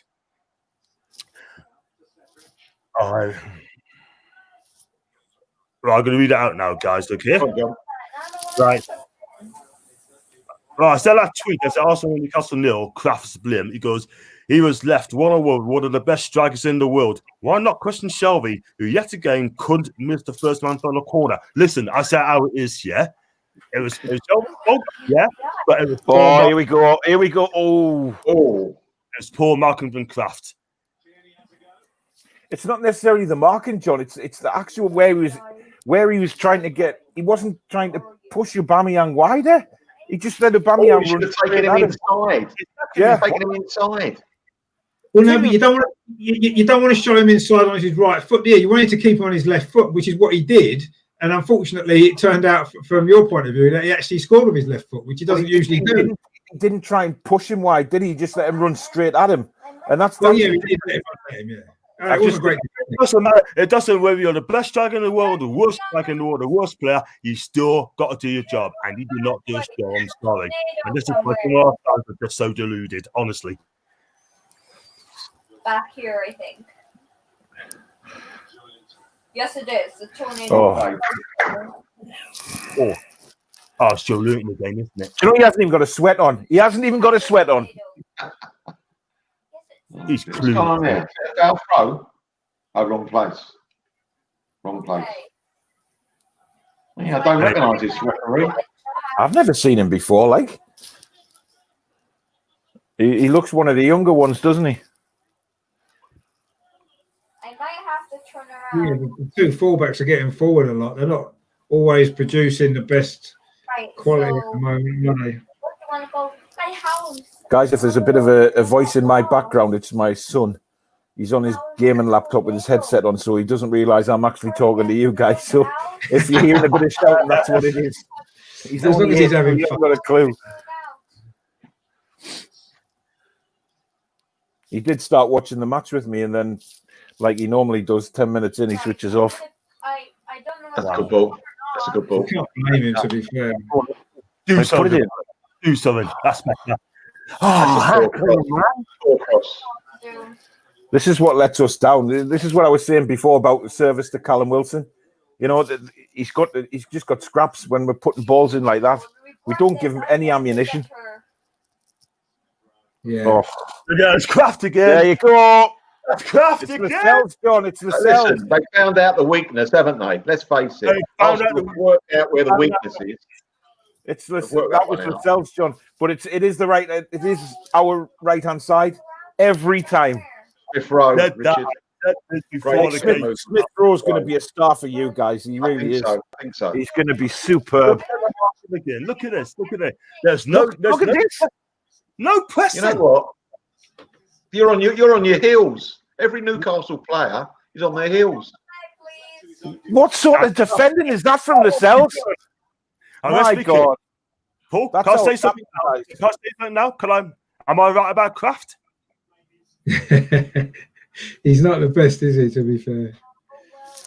But that's Lascelles. He's just done them. Honestly, man. This could be 4 or 5 now, guys. You do know that. You guys could get a hatful now.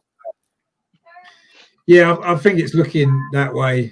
If Newcastle's hit really drop down, that'll be it, won't it? It would just be how many more we want to score. They've conceded 2 goals from bad defensive positioning in 5 minutes. So it's not great, is it? No, it's not. I feel a rage video coming on. But I can't do any other video. There's no positivity at the minute. You know what I mean? It's not like I can sit there and say, oh, well, you know, we did all right. We played well, but we lost. I can't even say that because there's no effort on the pitch. Go out. No. I mean, that second goal was far too easy, isn't it? Far too easy. You're not wanted. You're wanted. That was like a training goal, wasn't it? You've been training. But that's the thing, Melvin. We're a goal down, and this is what I'm talking about fighting for our manager, fighting for the manager. We're a goal down. There's no desire in that team to get back in the game. We're just sitting back again now. Look at us. We're clueless. We don't have anything. It seems like you're all watching the clock now. The Newcastle players. Yeah, could be like last season. I mean, Eric says there about Lascelles. It was just poor play. So if he's giving marks out of 10 for Kraft, how many marks out of 10 would you give him? What, for tonight? Yeah. Can you give minus figures? Can I give minus? Yeah, I was going to say. It'd be a zero. Right, come on. Go on, Callum. Do something. Good inside, good inside. No, it's not in the middle. Oh, man.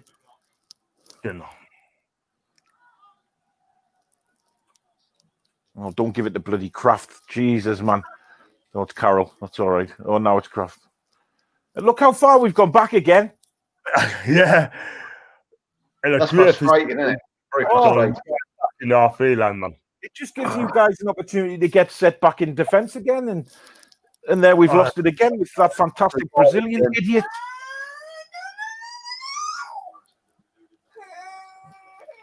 Honestly, you're cutting us apart now. Look at the space you've got. Yeah, there's a lot of space. Yeah. Told you we would do it. And there's a lot of options as well now. Yeah. When a player gets the ball, he's got a couple of options now. I mean, our confidence has gone up since the goals have gone in. And see the difference in our play, and Newcastle have obviously gone down as well. Their heads have gone down a bit. Now we're lost. Look, no one's tackled him. 3 Newcastle players on him. Not one of them put a tackle in. No. Look how long you guys have got on the ball. You're getting the ball, and you've got 3, 4, 5 seconds before any Newcastle player comes near you. Yeah. And this is a team 2-0 down, supposedly fighting for their manager. Do you know what I'd love to say is they're actually fighting for the fans, but they're not even doing that. They're just devoid of any confidence at the minute. And ideas as well. Oh, dear me. Look at that. We nearly got that. That's one ball. I said before the game, I'm worried about our 2 fullbacks because I don't trust Lewis at the minute in a back 4 because his defending's not good enough. And I wanted him to Emil Kraft. I had no hope in, and I certainly proved right there. But how is Steve Bruce not seeing this if we as supporters can all see it? It makes no sense.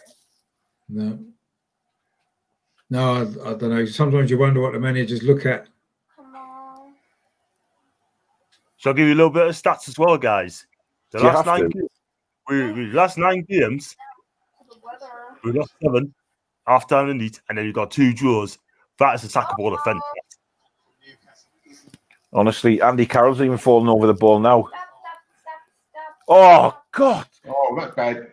Did you see that defending? Yeah, forgot about the ball. Oh. The ball just went straight through Emil Kraft as if he wasn't there.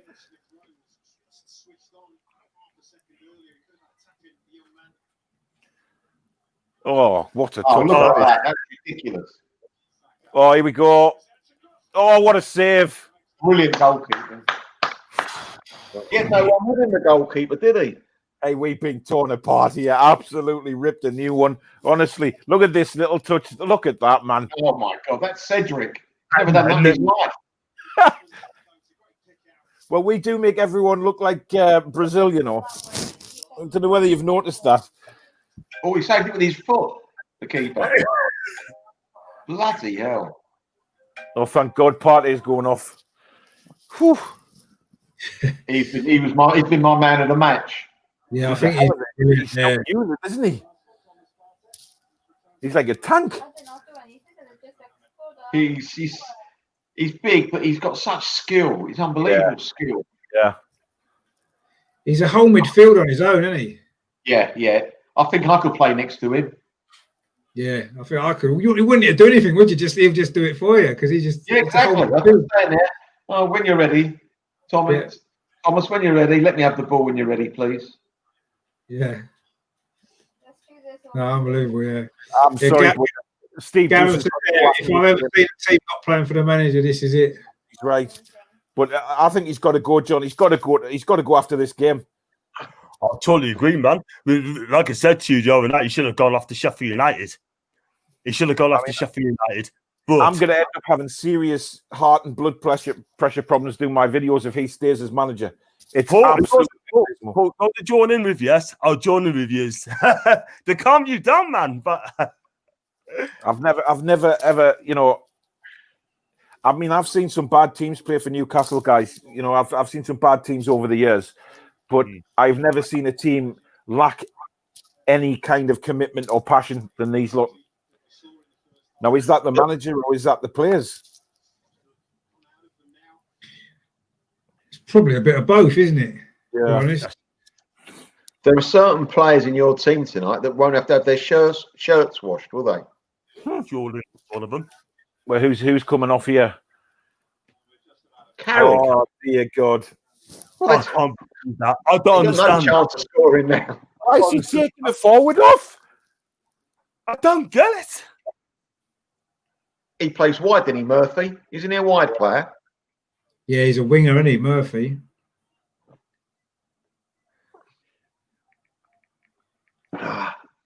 Forward.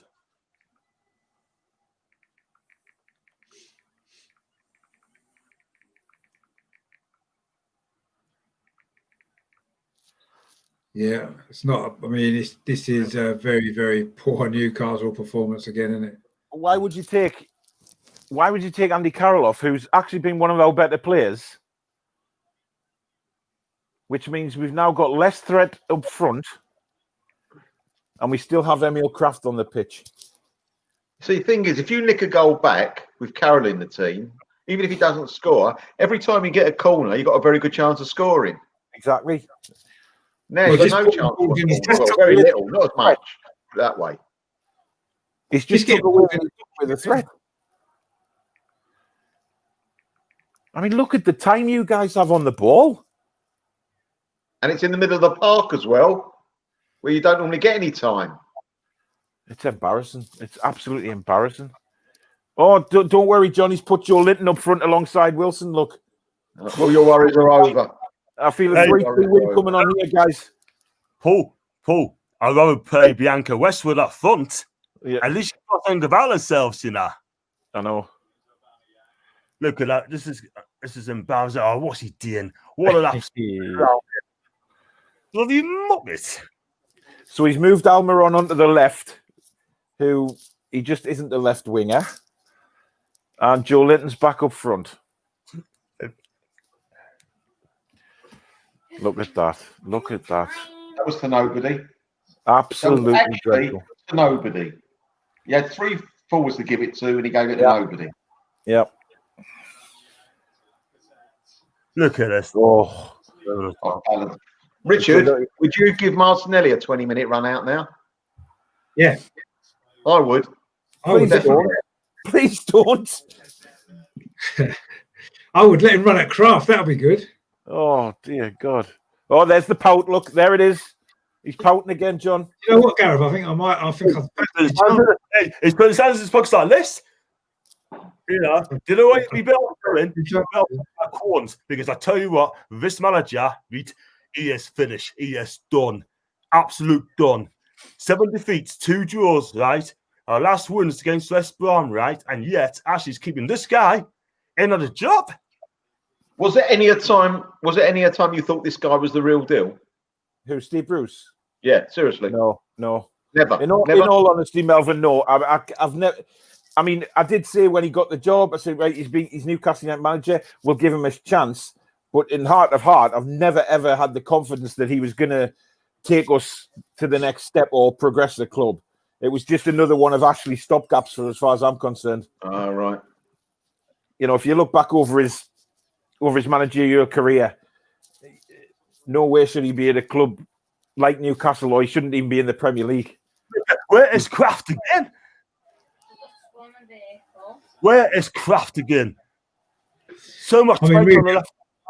really, Arsenal should be putting this game out of sight, shouldn't they? Yeah. I think they taken their foot off the throttle, actually. I think there's another couple of goals in it for you. I really do. If I we think if want we just keep targeting our... I don't know. We just seem to be taking it easy a little bit. Because the news said there's going to be a tornado.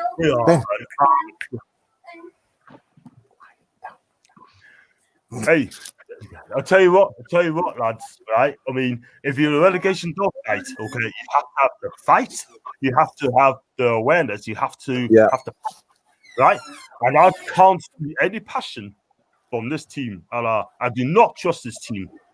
He's going to. Oh, I thought he was offside there. I thought it was offside, Ben. I thought it was offside. He seems to delay the pass a second too long, in my opinion. But then again, Kraft was on the other side, so he was probably playing him on. It is Kraft, look. Yeah. Dear God. That should have been a goal. That should have been a better ball, I think. Yeah.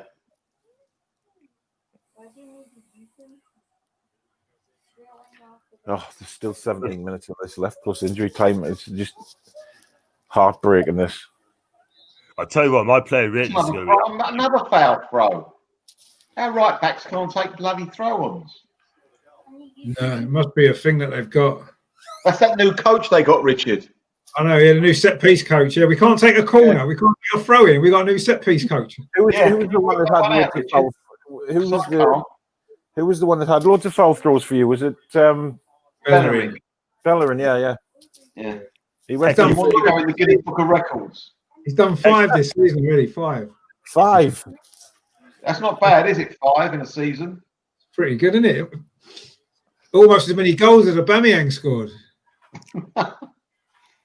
Yeah, well, he's done. He's got one tonight, hasn't he? So I tell you what, guys, I hope the press really ripping to Steve Bruce, ripping the new one I need, like Bruce, the press. Tell you what, Bruce is lucky the crowds aren't back. But why would you play a 4-4-2 attacking formation and play defensive? It doesn't make sense. I really don't understand that. I don't understand it at all. 4-4-2 in attacking formation, and you put 11 players behind the ball. We'll work that one out. 4-4-2 though, was it? It was a 4-4-2 on paper, but on the pitch it wasn't a 4-4-2, was it? Because at no point did you have playing as 2 strikers. At no point during the game. Well, no, it was really a 10-0, wasn't it? Really, that was our formation. Martin and take Smith Rowe off. Yeah, maybe take Smith Rowe off. Maybe get That's Martinelli. a good call, actually. I like that.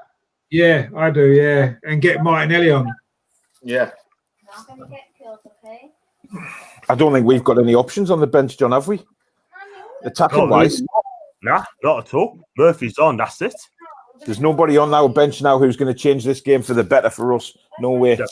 Definitely not. And you know what it is? Game over. I mean, Bruce can't even change it. Couldn't even change the line. Change the bulb. Do you know what I mean? But there's no fight. There's no urgency, right? There's just nothing. It's just like it's a dead. You know, guys. It's like where I call us at the moment like a dead wood team because there's nothing. Absolutely nothing. Smith Rowe just ran between 2 Newcastle midfielders and nicked the ball off them. They're both next to each other. He just ran past them. None of them showed any urgency there to get the ball. You shouldn't have won that. When was the last time you saw a team 2-0 down in our position, just walking around the pitch like this, giving you all the time of day on the ball? The thing was, you played okay in the FA Cup game.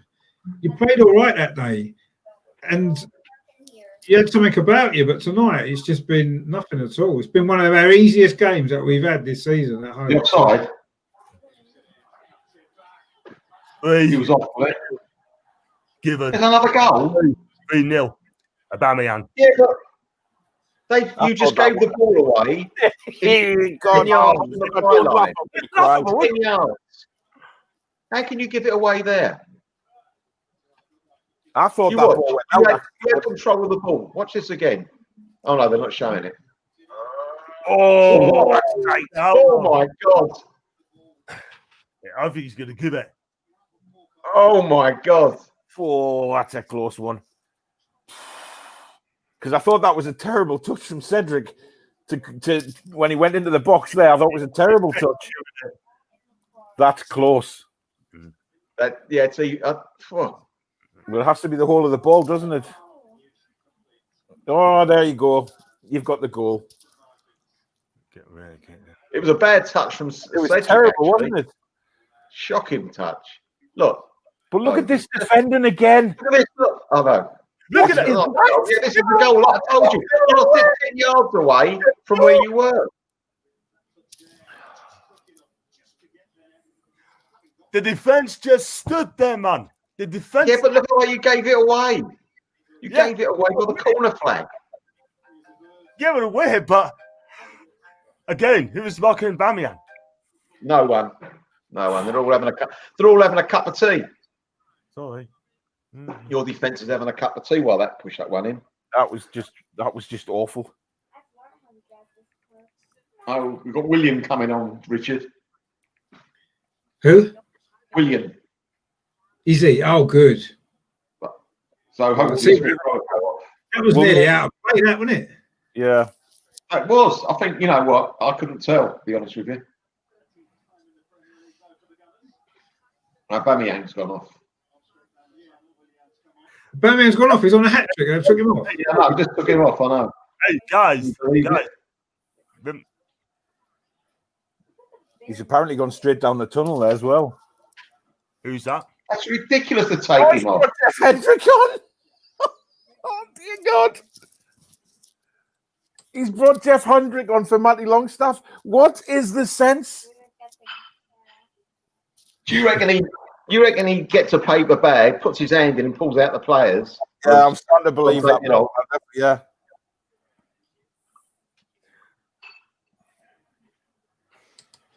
Wow.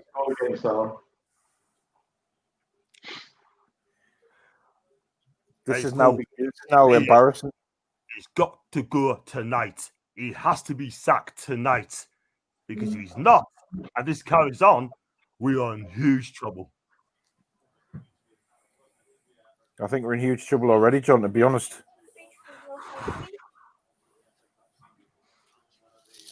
I'm so glad William's come on anyway. I've just seen some comment on Twitter there saying gloves off ? More like pants down. Hands down, yeah. Oh dear. Did you see that pass from Joe Linton there? Shocking. Great for the central defender. Yeah. We are a disgrace, man. A disgrace of a club. This is like I'm not being funny, guys, right? But teams like Brighton, Burnley, West Brom will go there and give it a right go. But for us, we just rolled over. Like Burnley beat you guys at Emirates, didn't they? Yeah, 1-0. Aubameyang scored then as well. In the wrong net, yeah. Yeah, wrong play, yeah. Yeah. he made it feel like an Did you see the way West Brom played the weekend? I didn't see the game. They played well. I saw the second half only. They really played well. So Sam Allardyce is going to do a job there, isn't he? You know he is. Well, that's what he's good at. This is what I've been saying all the time. Like the teams below us are all going to pick more points up than us, given our recent form. He's done what I thought he'd do, but he did it in reverse. Smith Rowe's going off and Martinelli's coming on. So he did the type of thing we thought, but the reverse way, you know? Yeah. No, that's a sensible substitution, that though. Brilliant. Yeah, I like that. Could have done it a bit earlier, really, but anyway. Is he just come back from another injury? Yeah. Small one, though. Very small one. He got injured in the warm-up against gets used in the cup, actually, wasn't it? Oh, yes, it was. Yeah. He got injured in the warm-up, and that was it. And luckily, it's not that bad. So he's obviously back, ready to play now, which is good. Hopefully, he can get a run in the team because he'd make a massive difference to us. Yeah. Even Thomas Partey in this team, we could go from being pretty average to being not too bad. Cool, look at Tierney there. Do a little dribble past the old bite on the byline. I wonder what Bruce is going to say after this then. He'd probably say he's got knocked out by the glove. That's what he'd probably say. You know what he'll say, John? Your favourite quote.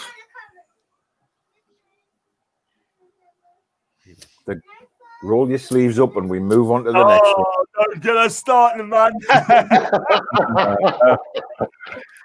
He gives the other colours chat. I can imagine him saying that.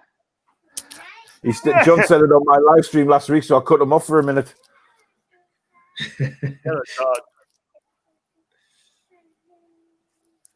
I'll tell you what I miss at the minute about football, right? When the players get substituted, like clapping the crowd, I miss that. And when they go off, because they've got no one to clap, have they? It's even more, they look so depressed as well when they don't come off at the right, they don't come off, they just walk off the pitch where they are with the heads down as if to say, oh God, it's like a walk of shame. Yeah. You used to get a round of applause, didn't you, if you played all right? Like Smith Rowe would have got a round of applause there, wouldn't he, if it had been fans in the ground. And he comes off and he feels all down in the dumps. Well played, Nanny. That's it. Get it, shovel it out. We just need the final whistle to blow now and get it over and done with and get him sacked. Couldn't get him sacked, Tanny. Because I'll tell you something, right? He can't continue at our club, guys. He cannot, because I'm kind of sick of it. The guy is absolutely, honestly, he's finished. The guy is finished. I don't want anyone coming on my Twitter feed saying like, he's done a wonderful job. How we? Look, I think he knows. I think he knows he's on borrowed time now. If he's got any brains about him, he will know he's on borrowed time. He should walk away. He might quit himself. Do you think he might quit? Well, he said he won't. He said he won't. He says he's never walked. This is the thing. He said I've never walked away from a challenge. Well, he walked away from Crystal Palace. He walked away from Wigan. It's not. He's walked away from numerous clubs, so he has walked away from challenges. But I'd be happy to open the doors for him and say, "There you go, Steve. You walk away." There we go. Videos wouldn't be half as much fun. If he was a true supporter of our club, he would walk away and say, "Look, this job's too big for me. I'm going to leave it to somebody who can do a better job." Because we're just sinking. We're just sinking. Dangerous free kick here. Yeah. Who's going to take it? Their ratings tonight is going to be absolutely brutal. Brutal. Well, like I said, there's only Almiron and Carroll stood out for me totonight from our team. I think Arsenal have just second half. It's been like a training session. Yeah. Yeah.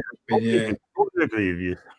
It's been so comfortable for us. It's ridiculous. Since that first goal went in, that's it. The game was over, wasn't it? As a contest, It's been so comfortable, which is what we needed really, because we've struggled at home. So thanks for being so shit, really. Thank you. Well, yeah. Might have confidence a bit with a bit of luck. We've got a free kick here, William. I think that's going to take. Looks like it's going to take definitely William territory, isn't it? Yeah.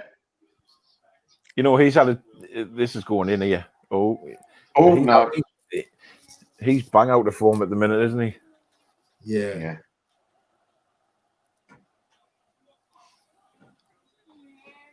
He should have put a blue shirt on for that free kick. He might have scored.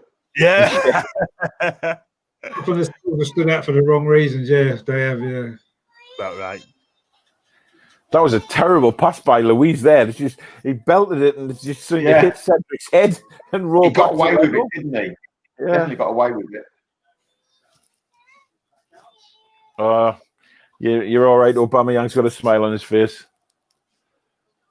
Well, he will have. He hasn't scored 2 goals against anyone this season so far.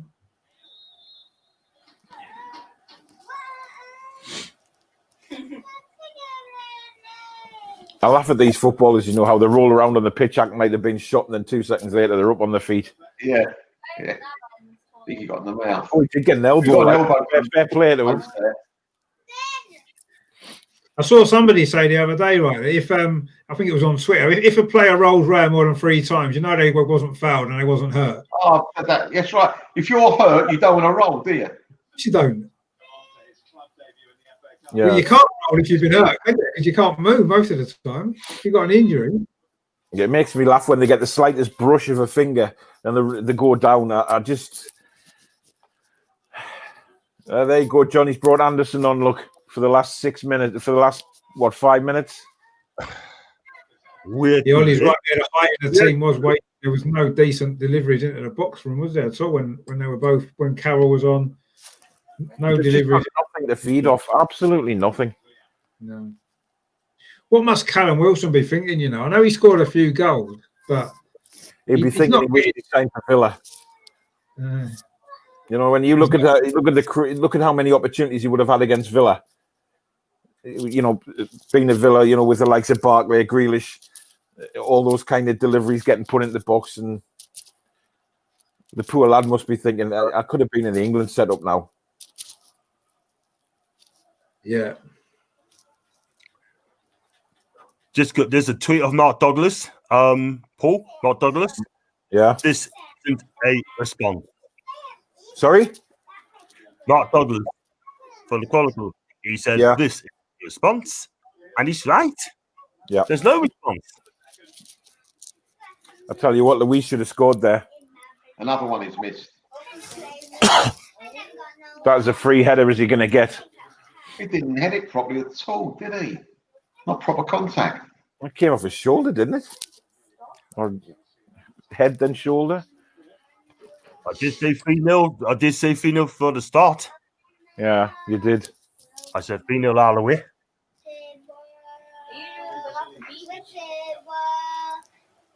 Yes, God, get this guy out of the club now before it's too late. That's what I'm saying.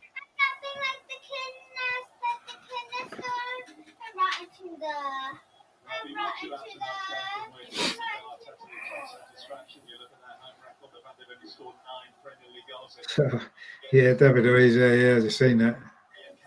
It wasn't as easy a one as the last one, though, was it? The first one. No, he did have Lascelles on his back a little bit, to be fair to him, but, well, that's a push. God almighty. That was very subtle, was it? I tell you what, though, tonight I thought full-backs could pull out and eat like.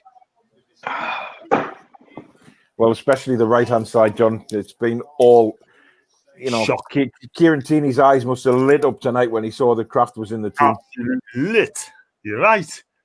And I'll tell you something else as well. I'll get him for the neck on Twitter as well. Said, it's not his fault. It's not his fault. What game they flipping watching, man? Are they bigging up this guy or they defended him? How? I wish he'd stop panning to him. Shelby's at fault as well for the first goal, by the way.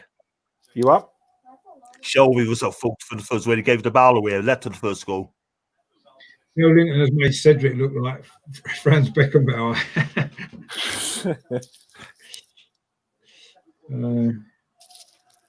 But that's what we do, though. That's how we, you know, we made Sheffield United look like Barcelona. Yeah, just goes do that to everybody. It just goes back to the old chant you used to say in the ground, isn't it? Can we play you every week? Yeah. We have played you every week for the last 2 weeks. But I think that, you know, any teams that are going to come up against us now are just going to be sort of, you know, it's 3 points for them. They're going to be so confident because we certainly can't. You know, I know Leeds have had a few rocky results, but we can't handle the way Leeds play football. We just can't handle them. They'll be safe. They'll be safe this season, Leeds. We're not anywhere near them. We're not going to lay a glove on them. Oh, that's an up and under and a half. Yeah, that's what I said earlier. My where'd you get a goal kick out of that? How on earth? Gareth, let me just see this. Is that Gareth? Yeah. I agree. Was that Joe Linton that hit? Yeah. Oh God, it just gets worse. Yeah. How can he be man of the match? Guess who made man of the match, Richard? Aubameyang. Yeah. Yeah, because he scored 2 goals. They're so unimaginative. They don't even watch the game. No. Who would you give it to, Melvyn? I'd give it to Party. Yeah. Or Smith Rowe, possibly. Yeah. Oops, my battery's low. Hold on. Let's check the old battery on.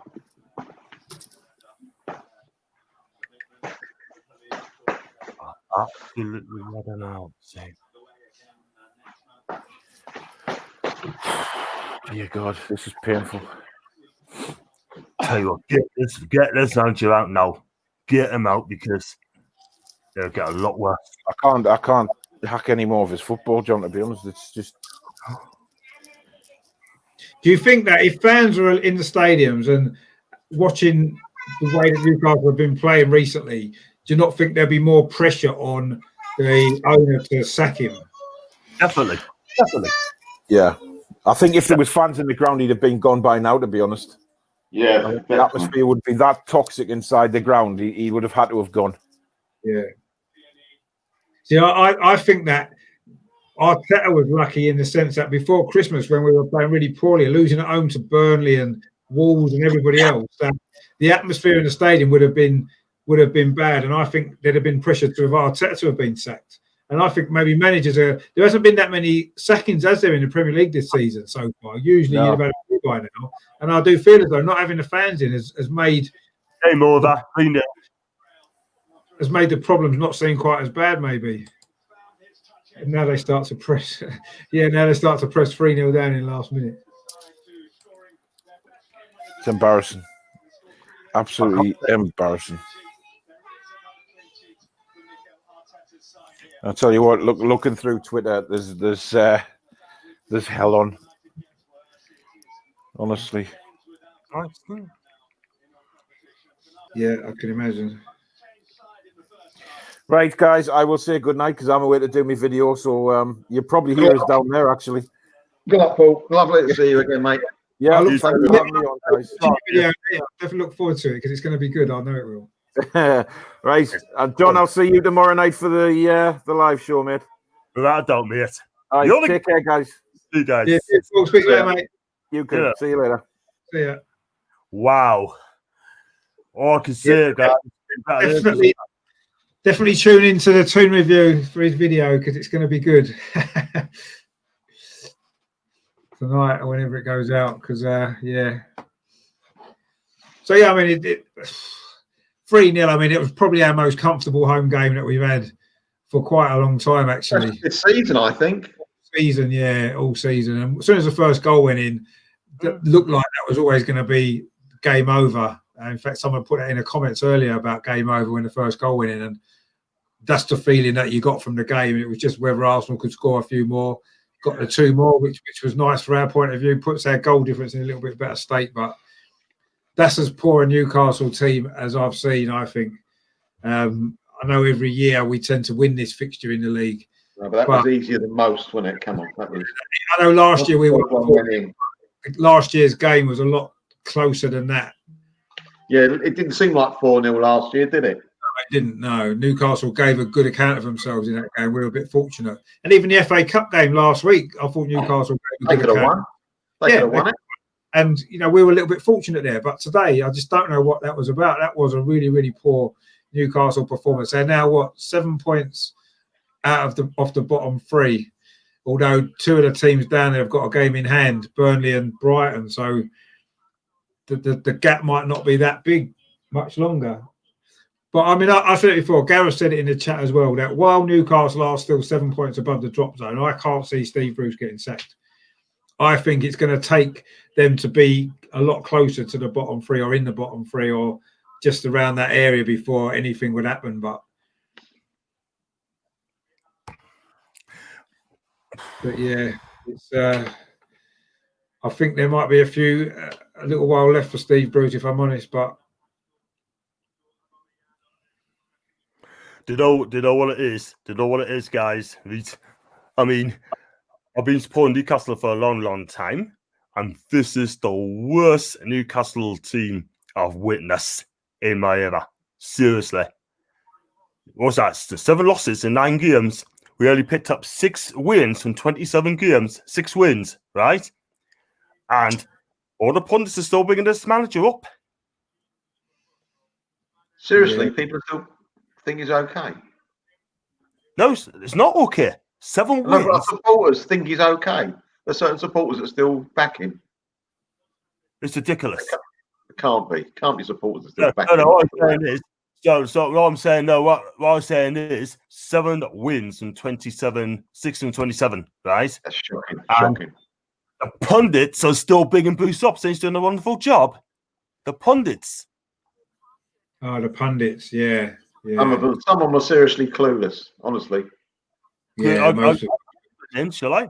Robbie Savage, Chris Sutton, Mark Lawson, Jermaine Genius, right? Paul Merson. They're all saying that Steve Bruce, Jamie Redknapp as well, say he's still doing a wonderful job. You know why? Listen, Steve Bruce comes over as a very nice guy. And I think they just want to not kick a nice guy down. That's what it must be, in my opinion. It can't be on performances. Yeah, I think so. That's all it is. And you know something needs to happen, guys. I mean, ultimately, the pundits have got the pundits don't really care if Newcastle do well or not, do they? Because it doesn't affect them. What people need to listen to is not what the pundits say, it's what the fans say, because that's the fans are what matter, aren't they? You know, and the impression that I get, certainly, that pretty much 99% of Newcastle fans want Steve Bruce to go. And I think that should be listened to, shouldn't it? It's got to be listened to, because the fans are most important. Gareth said there, worse than Undercover or McLaren, though. Look how long they got given. Well, Bruce, I'll start for you, Gareth. I've not been funny if you're listening, Gareth, but Bruce is the worst manager in my era. I'm telling you. Seriously. They're not playing for him. He's lost the dressing room. You can see it on the pitch tonight. Yeah, I think he lost the dressing room. And if Ashley cannot see this, right, if he wants his £340 million for the takeover, he's got to do the right thing now before it's too late, because they will not buy a club that's in the Championship. Yeah, no, I wouldn't disagree with that. Eric was right, actually. He did say 3-0, so big up for Eric there for getting the score right. Worst performance of the season. Pundits, and believe it or not, some fans still back Bruce. Dreadful, and with Bruce in charge of going down. Well, I don't know if he'll go down. I don't know if he'll go down. I personally believe there are at least 3 worst teams in the league. I don't think you'll go down, but yeah, was a bad performance from Newcastle. Let's be honest, it was a dreadful performance, and luckily, from our point of view, it was against us, and we were able to get a comfortable victory, which we needed. But yeah, I can't believe that people think Bruce is doing a good job, looking at the way that they played tonight and the Sheffield United game during the week as well. So that's 2 really, really poor performances. I don't think Newcastle have scored away from home in their last 6 away games now without scoring a goal. 1 goal from 5-6 games? Yeah. That's unacceptable. I'm just going to read this tweet out very, very quickly, right? Some George Colkin, right, from the Athletic for the North East, and he is absolute G. It's only a quick one. He said, the one thing that Newcastle has had over the last couple of seasons is the capacity to respond. That's where you go behind, obviously. That quality is now drained out of them. There's nothing there. Alarm bells. He's right. Yeah. No, he's right, yeah. Lights just shocking tonight. Yeah. That was a poor, really, really poor Newcastle performance. Really, really poor. Constantly updating Twitter to see if Newcastle have sacked him. I don't think they're going to sack him yet. I've got to be honest. I don't think they have yet, and I don't think rather later at risk, because I'll tell you something now. If he's not sacked, let's put it this way: if we go back to Steve McLaren, he was sacked with 10 games to go. Rafa Benitez to over. He couldn't save us, right? Alan Shearer came under 8 games to go back in 2008-9 season. He couldn't save us, right? Ashley haven't learnt this lesson. He have not. He's got away with it for a bit, hasn't he? Ashley, he ain't going to get away with it much longer if he carries on. No. He agrees with you, yeah. He's right, isn't he? Because Ashley did give them time, like you said, left it too late maybe to sack them, end up costing you relegation before. I still don't believe Newcastle will go down just because I think there are worse teams. But sometimes it doesn't matter if you've got worse teams. It's about being able to get results when you need them. And at the moment, Newcastle can't even score a goal. And they're just not showing enough to look like they want to fight against what is become a relegation battle, hasn't it? It has. And that's when you need the players to step up and fight and show that they want to give everything they can to turn things around. And they don't look as though they were doing that tonight. They didn't look as though they were doing that at all, which, unfortunately, but yeah, there are definitely 3 worse teams. Yeah, I think there definitely are. But the problem is, though, some of those teams that are technically worse have been able to pick up results recently, as we've said before. West Brom got a good win, didn't they, at the weekend? Burnley up points. Fulham haven't lost many. I know they keep drawing games. They did get beat at the weekend, but they've been picking up points. And Newcastle are going to have to start picking up some points. Like they're going to have to get a win from somewhere. They're going to have to start getting results. Otherwise, they are going to get sucked into it. And there is, it's like I said, there's only 2 places up, because Sheffield United are pretty much down. I think we know that. But I say that all the other teams around there have been picking up wins lately. They have. They've all been doing it. They've all been getting points, and Newcastle have to start doing it as well. And tonight, against Sheffield United as well, they don't look as though that's coming. You can't see a result coming for Newcastle at the minute. And we had a similar run before Christmas, to be fair. We were losing every week. We couldn't score goals. We were looking as though we were heading in the same direction, and we managed to turn it around. And we're now on a decent unbeaten run of 6 games. So it can be turned around, but Newcastle have to show more than they did tonight, a lot more, because that was a poor performance. Wasn't it just? I've seen some worse performance. Last week was bad. This is worse. I'll give you a bit of stat quickly for Newcastle. I know you won the game, but 4 shots on target. 4 shots tonight for Newcastle. 1 shot on target. 1 shot. Wow. That and 33% of the football. That is poor. Very poor. Yeah. No, it is. It is poor, yeah. 1 shot on target and any game against anybody is poor. When you think we weren't in great form at home. I know we're unbeaten in 6 games now. But at home in the league, we've been poor, actually. And I don't know, I just felt as though Newcastle looked as though they were coming with a team to put us under pressure, and they just didn't do it at all. And, I'm grateful that they didn't, because it meant we got 3 fairly easy points, but it's not looking good for Newcastle at all. And it would be a shame. It's always a shame when a club like Newcastle was to get relegated. Big clubs not being in the Premier League. It was the same when they got relegated last time, when Leeds got relegated before and stuff like that. You want to see these teams in the Premier League, don't you? And it would be bad, but something's got to change. Crazy, man, absolutely crazy. But if you get relegated this time, we'll not get back up again. We'll not get back up. If we get relegated, it's going to take us years to get back up. It's a lot harder now, isn't it, than it maybe was? I mean, you did it twice in a row last time, didn't you? You got relegated and came straight back up. You did that, didn't you?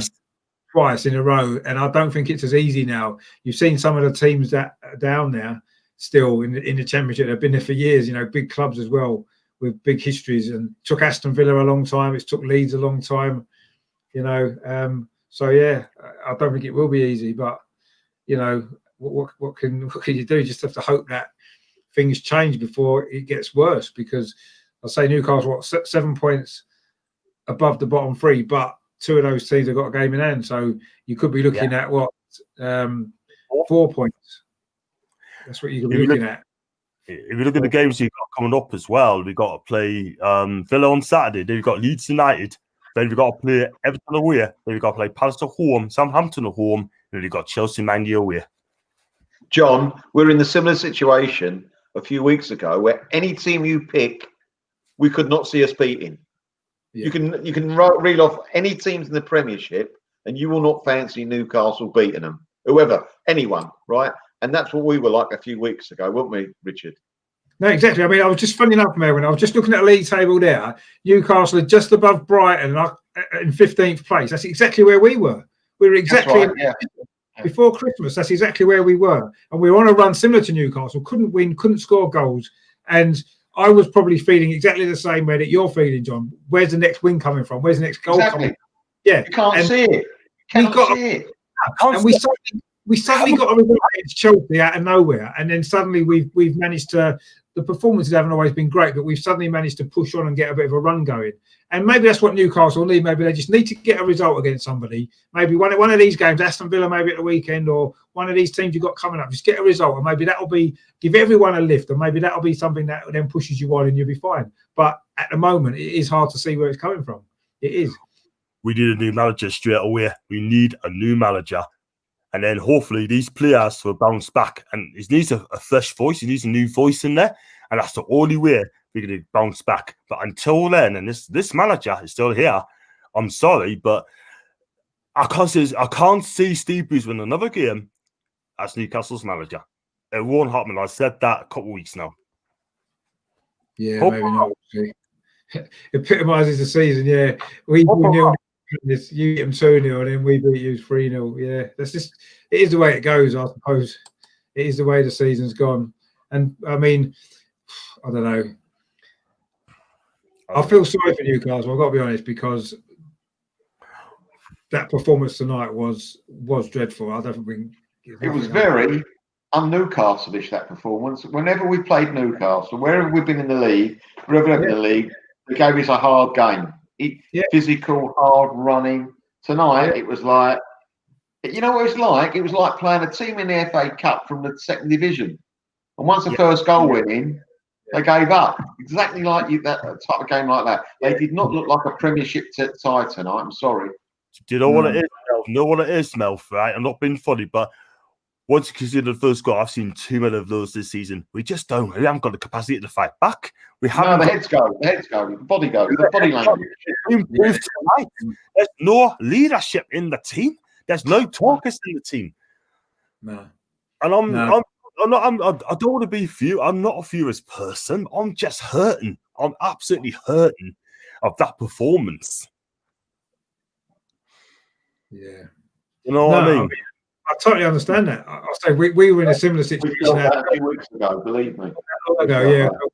We kind of feel your pain because we went through it ourselves. We have been there. But I think we always had the optimism in the fact that we knew that Thomas Partey was going to be coming back eventually. We knew that Martinelli was going to be coming back eventually, and they would lift the team and they would lift the performances. You look at Newcastle, and who have they got to come in that's going to do that? Nobody. So unless the performances improve with the players that you've got, there's nowhere else you can go, is there? Because it's like you said today, there was no one to come off that bench who was going to turn that game, was there? There was no one. No, not at all. And that's more of a worry than, we went through a similar thing, but at least we had a little bit of reason to be optimistic with the players that we had. Martinelli coming back. Yeah, Martinelli as well. Yeah, Martinelli, Thomas Partey. Yeah, Gabriel was still out, was out injured at the time or whatever. So, or he had COVID, and now he's back as well. So, we knew that ultimately things could improve. There was an opportunity for things to improve when we got these players back in the team. There doesn't seem to be that with Newcastle, does there? There's no players, there's no big players missing, is there? That's going to come in and suddenly make a difference. Callum Wilson played tonight. I don't think he touched the ball hardly. Top goal scorer. He's the one who your hopes are on. He was wasted. Absolutely wasted tonight. He was. He was wasted. He didn't get a touch. No. I forgot about that. Yeah, St. Maximum. He's one. He can change games. Yeah, that's true. Actually, St. Maximum coming back in the team, he could make the difference. He is a big player. Actually, he's a good player. St. Maximum. So yeah, maybe that's the one. I've forgotten about him because he hasn't been playing, has he, for ages? Almost forgotten he still plays. But yeah, maybe he's the one. Maybe he's going to be the one that gives you the spark when he comes back and provides that little bit extra to get a couple of results. And I say sometimes it just takes one result, doesn't it, to change everybody's whole mindset for it. And maybe that's what Newcastle need, just one result. And maybe St. Maximum coming in could be the thing that sparks it. You never know. Something needs to change though quite quickly because it needs to change quickly. It needs to change quickly because, like I said, don't lift it at club or whatsoever. I mean, one man ain't going to make a team. St. Maximum can make a difference. But the question is though, when he does put some costs in, there's no place in the box. And it's been proved tonight. There's no one in the box. And Joe Linton, I tell you what, he's a waste of space. The biggest waste of space in a Newcastle shirt. I'm sorry, the biggest waste of space. £40 million favoured. This is the reason did not want at the club. Simple as that. I know he wasn't. I know he wasn't tested, Richard. Right? I know he wasn't tested. Right? I'm not saying he's the answer, but I thought Cedric done all right tonight. Yeah, no, he did do all right. Yeah, Going forward, he did all right. I'm telling you, he done a couple of 1-2s, pushing it inside, running around the outside. I mean, that's completely different to the way that Bellerin played the other night against who did we draw with? I can't even remember. Such a poor game. Crystal Palace. Yeah. Because he was backwards. But tonight, I thought, he's not the answer. I know he's not the answer, but it's good to see a fullback getting forward and trying things, keeping the attack moving as well. So that was good. Yeah, no, he played well. Yeah, he wasn't tested defensively at all, was he? No. But then he was up against Joe Linton, so there you go. That probably explains it. But yeah, he wasn't. But yeah, I thought he did well. He set up the second goal as well, didn't he? I know it was a bit fortunate to keep the ball in, but he did well down that side and put a good ball in. So yeah, he played all right today. And it's good to have an option as well there, isn't it? Because Bellerin hasn't had a lot of competition, has he, at right back? So it's good. Pushed. No, exactly. So it's good that we've got someone who can come in and do a job as well and put him under pressure. So that's the positive. I mean, defensively, we wasn't tested at all, was we? Let's be honest. No. I mean, Holding and David Luiz could have got the cigars out, especially in that second half. I mean, they didn't have anything. It was a game for them. So yeah, but having said that, with another clean sheet, is that 5 in a row now? 5 clean sheets in a row we've had. I think it is. Palace, Newcastle, West Brom, Brighton. Yeah. The one before that was Chelsea, where we let it go in. Yeah, we only let that go in the very last few minutes, and then obviously the penalty that we saved. So defensively, we've been really sound. Russ says he feels a bit sorry for Newcastle. Yeah, I feel sorry for them, not just for tonight, but for the situation that they're in. They're a big club. Shouldn't be in this situation. With a big fan. When I was growing up, they were decent. They won the Fairs Cup the year before us. That's right, they did. Yeah. They had a very strong team. Yeah. It was a poor first half for us, yeah. Typical Arsenal first half, isn't it? I mean, we mentioned that before the game. Somebody put a comment, I can't remember what it was now, said about we only ever seem to play in one half of the game. That was usually the second half. And that was what it was tonight. Yeah, we were poor in the first half as well. I don't know if it was on this show or the show before, someone had mentioned about that. But yeah, I mean, it was a poor first half, but as soon as the first goal went in, there was only going to be one result of that game. And and that was it. And unfortunately for Newcastle, that's where it went. And luckily for us, it was a nice game for us to have, actually, because we've had some difficult games. We haven't been playing particularly well the last couple of weeks. So it was nice to have a game like that from our point of view. And hopefully we can pick up the momentum again that we just a little bit lost after the Crystal Palace game. We can, we've got some difficult games. We've got to play Southampton as well. That's a difficult game. And we might have to play them in the cup as well and in the league. That's right, yeah. So, that's difficult, isn't it? Southampton are a good side, one of the better teams in the league this season. So that's going to be 2 tough games there. So we needed to get a bit more confidence and a bit of momentum. So, but 5 clean sheets in a row, you can't really grumble with that, even though we haven't been tested particularly. Crystal Palace didn't test as much. Newcastle didn't test as much. But, a clean sheet's a clean sheet. And, it's looking more positive from our point of view in that respect. And Gabriel's not even played in any of them games, and he's been our best defender up until he was out of the team. So, we've got to look at it from that point of view, which is a good thing. So, yeah, I mean, it was a decent win for Arsenal, a decent second half, although we were helped along the way by a very, very poor Newcastle side, which very poor performance rather from Newcastle as opposed to being. I don't think Newcastle are a poor side. I just think they're just playing really badly, and I think that's maybe the difference. Perhaps I think they've got enough there, or they should have enough there to be mid-table comfortably. But the way things are going at the moment, like you said, John, you can't see where the next win's coming from. And that third goal summed Newcastle up. They had the ball in their own by the byline in the corner flag and gave it away then, and Arsenal just went through and scored.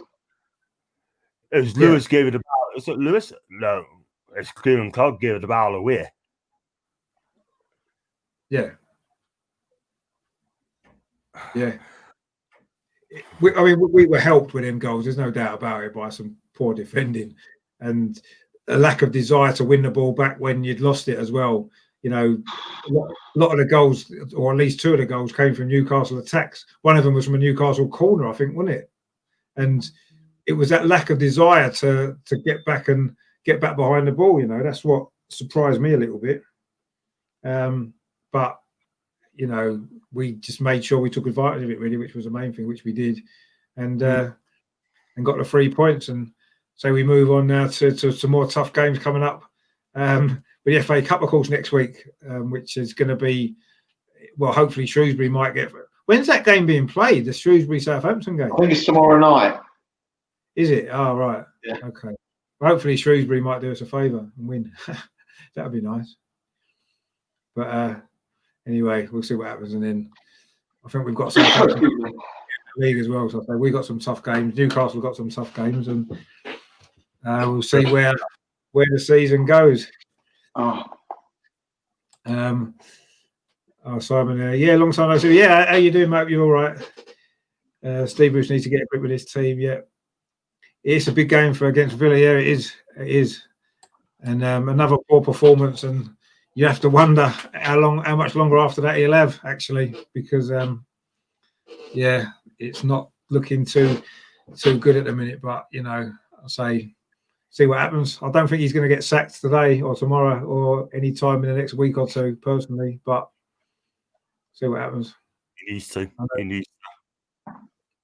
Yeah. No, I can understand your frustrations, definitely. And get him out. I just don't think it'll happen, that's all. I really don't. I don't think he will. I think he's going to stay, certainly for the next few weeks.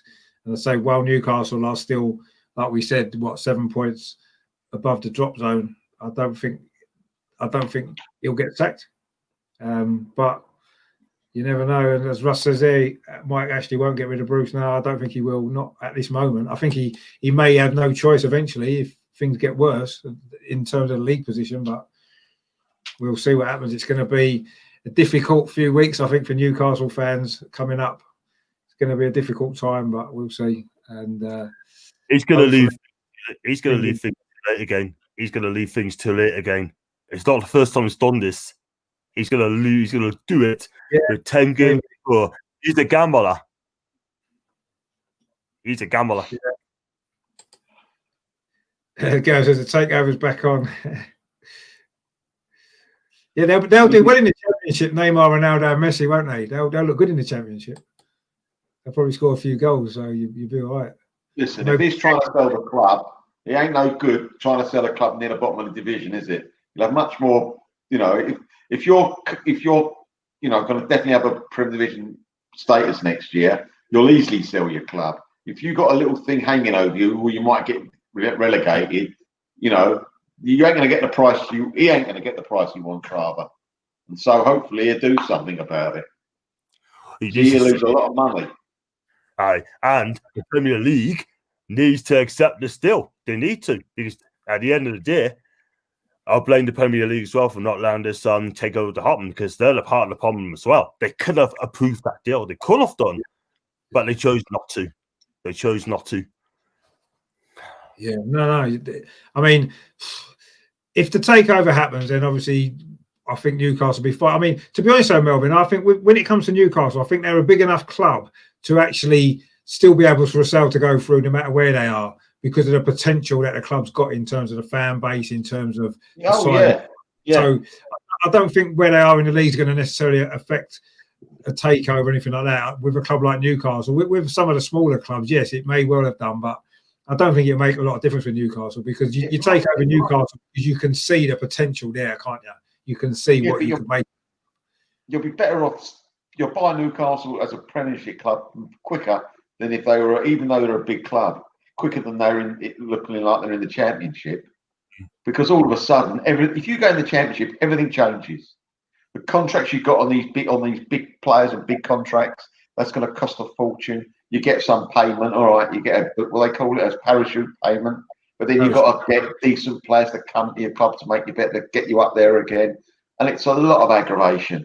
You should take action now and just stop all that. Stop all that uncertainty. You should really do that. what managers are available though that Mike Ashley would technically be able to afford that are available at the moment that's going to come in and do better? That's what as well. That's the other question you've got to ask. You know, yes, it's not working out with Bruce, but who else can come in on the sort of Mike Ashley budget that's going to do better? You know, well, what the problem you've got, you ain't going to get a manager now, this second in time with the current as it is at the moment, that's going to be a manager that's going to win you anything. He'll be looking for a manager to keep them up, and that's not the same type of manager. And no manager who's a top manager will want to go there thinking, I've got confidence in myself, but what happens if I do take them down? I've never been like that. I've always managed the top 6, 8 clubs. So that's a dilemma as well. Yeah. Do you reckon he'd turn to someone like Howe? I don't know if it's Eddie Howe. Yeah, Eddie Howe's been mentioned a few times. Yeah, that could be something to go for, you know. I don't think he'll come because his family won't move north. Oh right, yeah. So I was told. I mean, who we got? Nigel Pearson. He's available. I think he'd do Avid for the short term, not long term. Short term. You know something? I think he's very underrated, Nigel Pearson, as a manager. Very underrated. Well, he got the squad in the league. When Leicester won the league, he got them up. He kept them up. How he kept them up, I don't know, Leicester.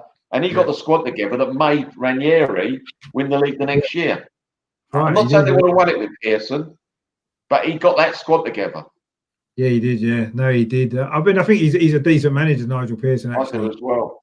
He's a bit of a strange character, though, isn't he? But he gets the job done. He seems to get the job done. I agree. The Leicester thing. He had a big, massive part to play in Leicester winning the league when they did, and never really given any credit for that, is he? So yeah, he could possibly be a potential one for Newcastle. Then yeah, maybe he can shake things up and get more out. John, if Pearson was your manager, you wouldn't have players strolling around the pitch.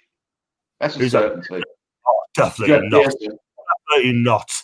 No way. I can guarantee you one thing: he'll make them work. And also, it's like Shelby needs to fix up. You know, Kraft needs to fix up. I don't think he'd be in Pearson's team anyway. To be honest with you, he'll play a 4-4-2, and he's going to be he's going to be hardworking, and you're going to know your job. Simple as that. But the players are so comfortable under Steve Bruce, so comfortable. You know, it's a joke. And you're right. I'll get Nigel Pearson in tomorrow. Get him in, and he'll work. He'll work with them. Yeah, he's stacking. But yeah, he could be the answer. Maybe short term. I'll look at my bank tomorrow, John. If I've got enough money in the bank, I'll buy Newcastle and I'll have Pearson. I'll do you a favour, all right? We are. I've just got to rob a couple of banks before I do that, but I'll let you know. You do that, rob a couple of Sports Direct shops. That's what you want to do. Oh, don't mention them. Oh man. Oh, fun. Anyway, before we wrap out there, anyway, because I say we've been on for quite a long time, actually. Yeah. Right. So thanks for you guys for joining me over the two shows. Gavin is put in there. Pearson, assistant manager under one of our managers. Well, actually, was in charge. I don't know. John might know. Was he assistant manager at Newcastle before Pearson? Assistant manager under Bobby Robson. Oh, that's a long time ago. He was. Oh, well, when this came in, I think he went. Actually, I think he left. Well, Bobby. All right, Ruff. So yeah, let's take over sorted out. Melvin's taking over Newcastle tomorrow. Pearson's in as manager. There we go. Job's done. Yes. Where do I sign? Yeah, it's all sorted. It's just a little paper. I'm sure the Premier League won't object to you, Melvin. Well, you don't know, do you? Come on. I mean, you don't know. You don't know. Say you don't know. Fine. Look into my past. I don't know.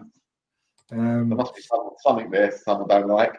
Definitely a coach at Newcastle. Well, there you go then. So he's got a connection with a club then. So maybe that's an even better fit. Although why they got rid of him originally, or maybe he just left then. I don't know. If he was under Bobby Robson, he might have left when Bobby Robson left. Maybe he might have had an offer to be number one at another club, Richard.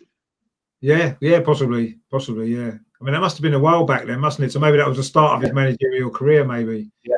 From there, perhaps. So, but yeah, maybe that's an option. We'll see what happens with that then. But yeah. But anyway, I say thanks for you guys for joining me tonight. It's been a long night, but a successful one for us. Unfortunately for John, not quite so much. First of all, Melvyn, thanks for coming on. Where can people find you on social media? On social media, Melvyn, the only way is Arsenal. Marks, and thanks again, Richard. And thanks for bringing this geezer on as well. John, brilliant, mate. Thanks very much. Anytime. Have us back again. Defo. No, definitely will. And John, where can people find you? Obviously, your YouTube channel as well. Just give that a plug as well. Great channel. Yeah, just John Sinclair. And if you can't find us, just put NUFC on the side of it. And then that'll come up. And on Twitter is John Sinclair or John_NUFC 42. Brilliant. So check out John's channel because there's some great stuff on there. And also Paul, who was on earlier as well, watched the second half with us. The Toon review, he's on YouTube. I'd definitely recommend watching his video of that match review of that game because it's going to be quite lively, I would imagine. If you saw the one against Sheffield United, that was quite lively. And I can see this one being very similar. So entertaining stuff. So definitely check out them guys as well. Thanks to everyone who's been in the chat tonight as well. See Gareth and Simon, Russ as well. A few people on earlier as well. Eric, of course, a Newcastle fan who was predicted 3-0 actually. So he got the right score as well, which was we didn't think it would be, did we, earlier? We wasn't thinking there was going to be that many goals that we could score, but thankfully we managed to in the end. So that was good. So yeah, thanks to all you guys for watching. If you haven't done so, please subscribe to the channel. Please give the show a like as well. I say stay tuned. I will have a review video tomorrow going up at some point. I'll probably do it in the morning, maybe lunchtime it'll be on. So stay tuned for that as well. I'll pick a man in a match and a few other bits and bobs as well. And then look ahead, obviously, to the FA Cup game at the weekend. We have to wait and see who we get first. And I can do a preview of that depending on the result. If it is tomorrow, then I'll have to look out for that then, see who wins that game. And hopefully it might be Shrewsbury, which would be nice because we've not played them for a long time. Last time we played them in the FA Cup was 91, I think, wasn't it, when we got to the semi-final. So who's this? Southampton? No, Shrewsbury. No, last time we played Southampton, we won it, didn't we? 2017. Shrewsbury away. I went to that game. It's Mickey Thomas, wasn't it? Well, I went to that as well, yeah. I went to that game. I bloody turned up late, didn't I, me pal? Missed a bloody kickoff. Oh, did you? Yeah, it wasn't a great... we went to a fish and chip shop. It was mobbed. All of a sudden, everyone went out. We thought, well, that's good. I think it was a 7:45 kickoff, and we thought it was 8 o'clock. We managed to get a table at the fish and chip shop. Couldn't work it out. Halfway through, we had a big cheer going up. Bloody idiots. Never mind. The pitch was a quagmire that night, wasn't it? It was. Yeah, I know. I remember Mickey Thomas scoring. He did. He chipped. The manager was Ron Atkinson, wasn't it, at the time? I think it was Ron Atkinson, their manager. They had a big manager, yeah. I think it was Ron Atkinson, someone like that. Or was it the other geezer, the one who played Walker? It was either Walker, who was the Everton manager, but I thought it was Atkinson.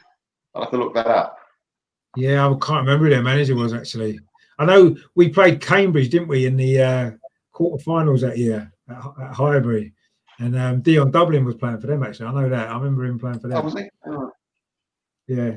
Yeah. Cheers, Russ. Thanks for watching. I say thanks to everyone for watching. I say stay tuned to the channel. There'll be loads coming up. I say I will do a preview of the FA Cup game as well once I know who we're playing. I say Shrewsbury will be good. See if we can find a Shrewsbury fan to come on. There must be one somewhere. that fancy's coming on if we get them, but otherwise it'll be Southampton, which would be a shame because we played them twice as well, which I don't really like. But anyway, I'm sure it'll be sorted. So, but yeah, say thanks to you guys. Thanks to John. Thanks to Paul as well, who was on in the second half, and obviously Melvyn, of course, as always. And I say in the end, a good win for Arsenal. Let's be honest, we've got to enjoy it.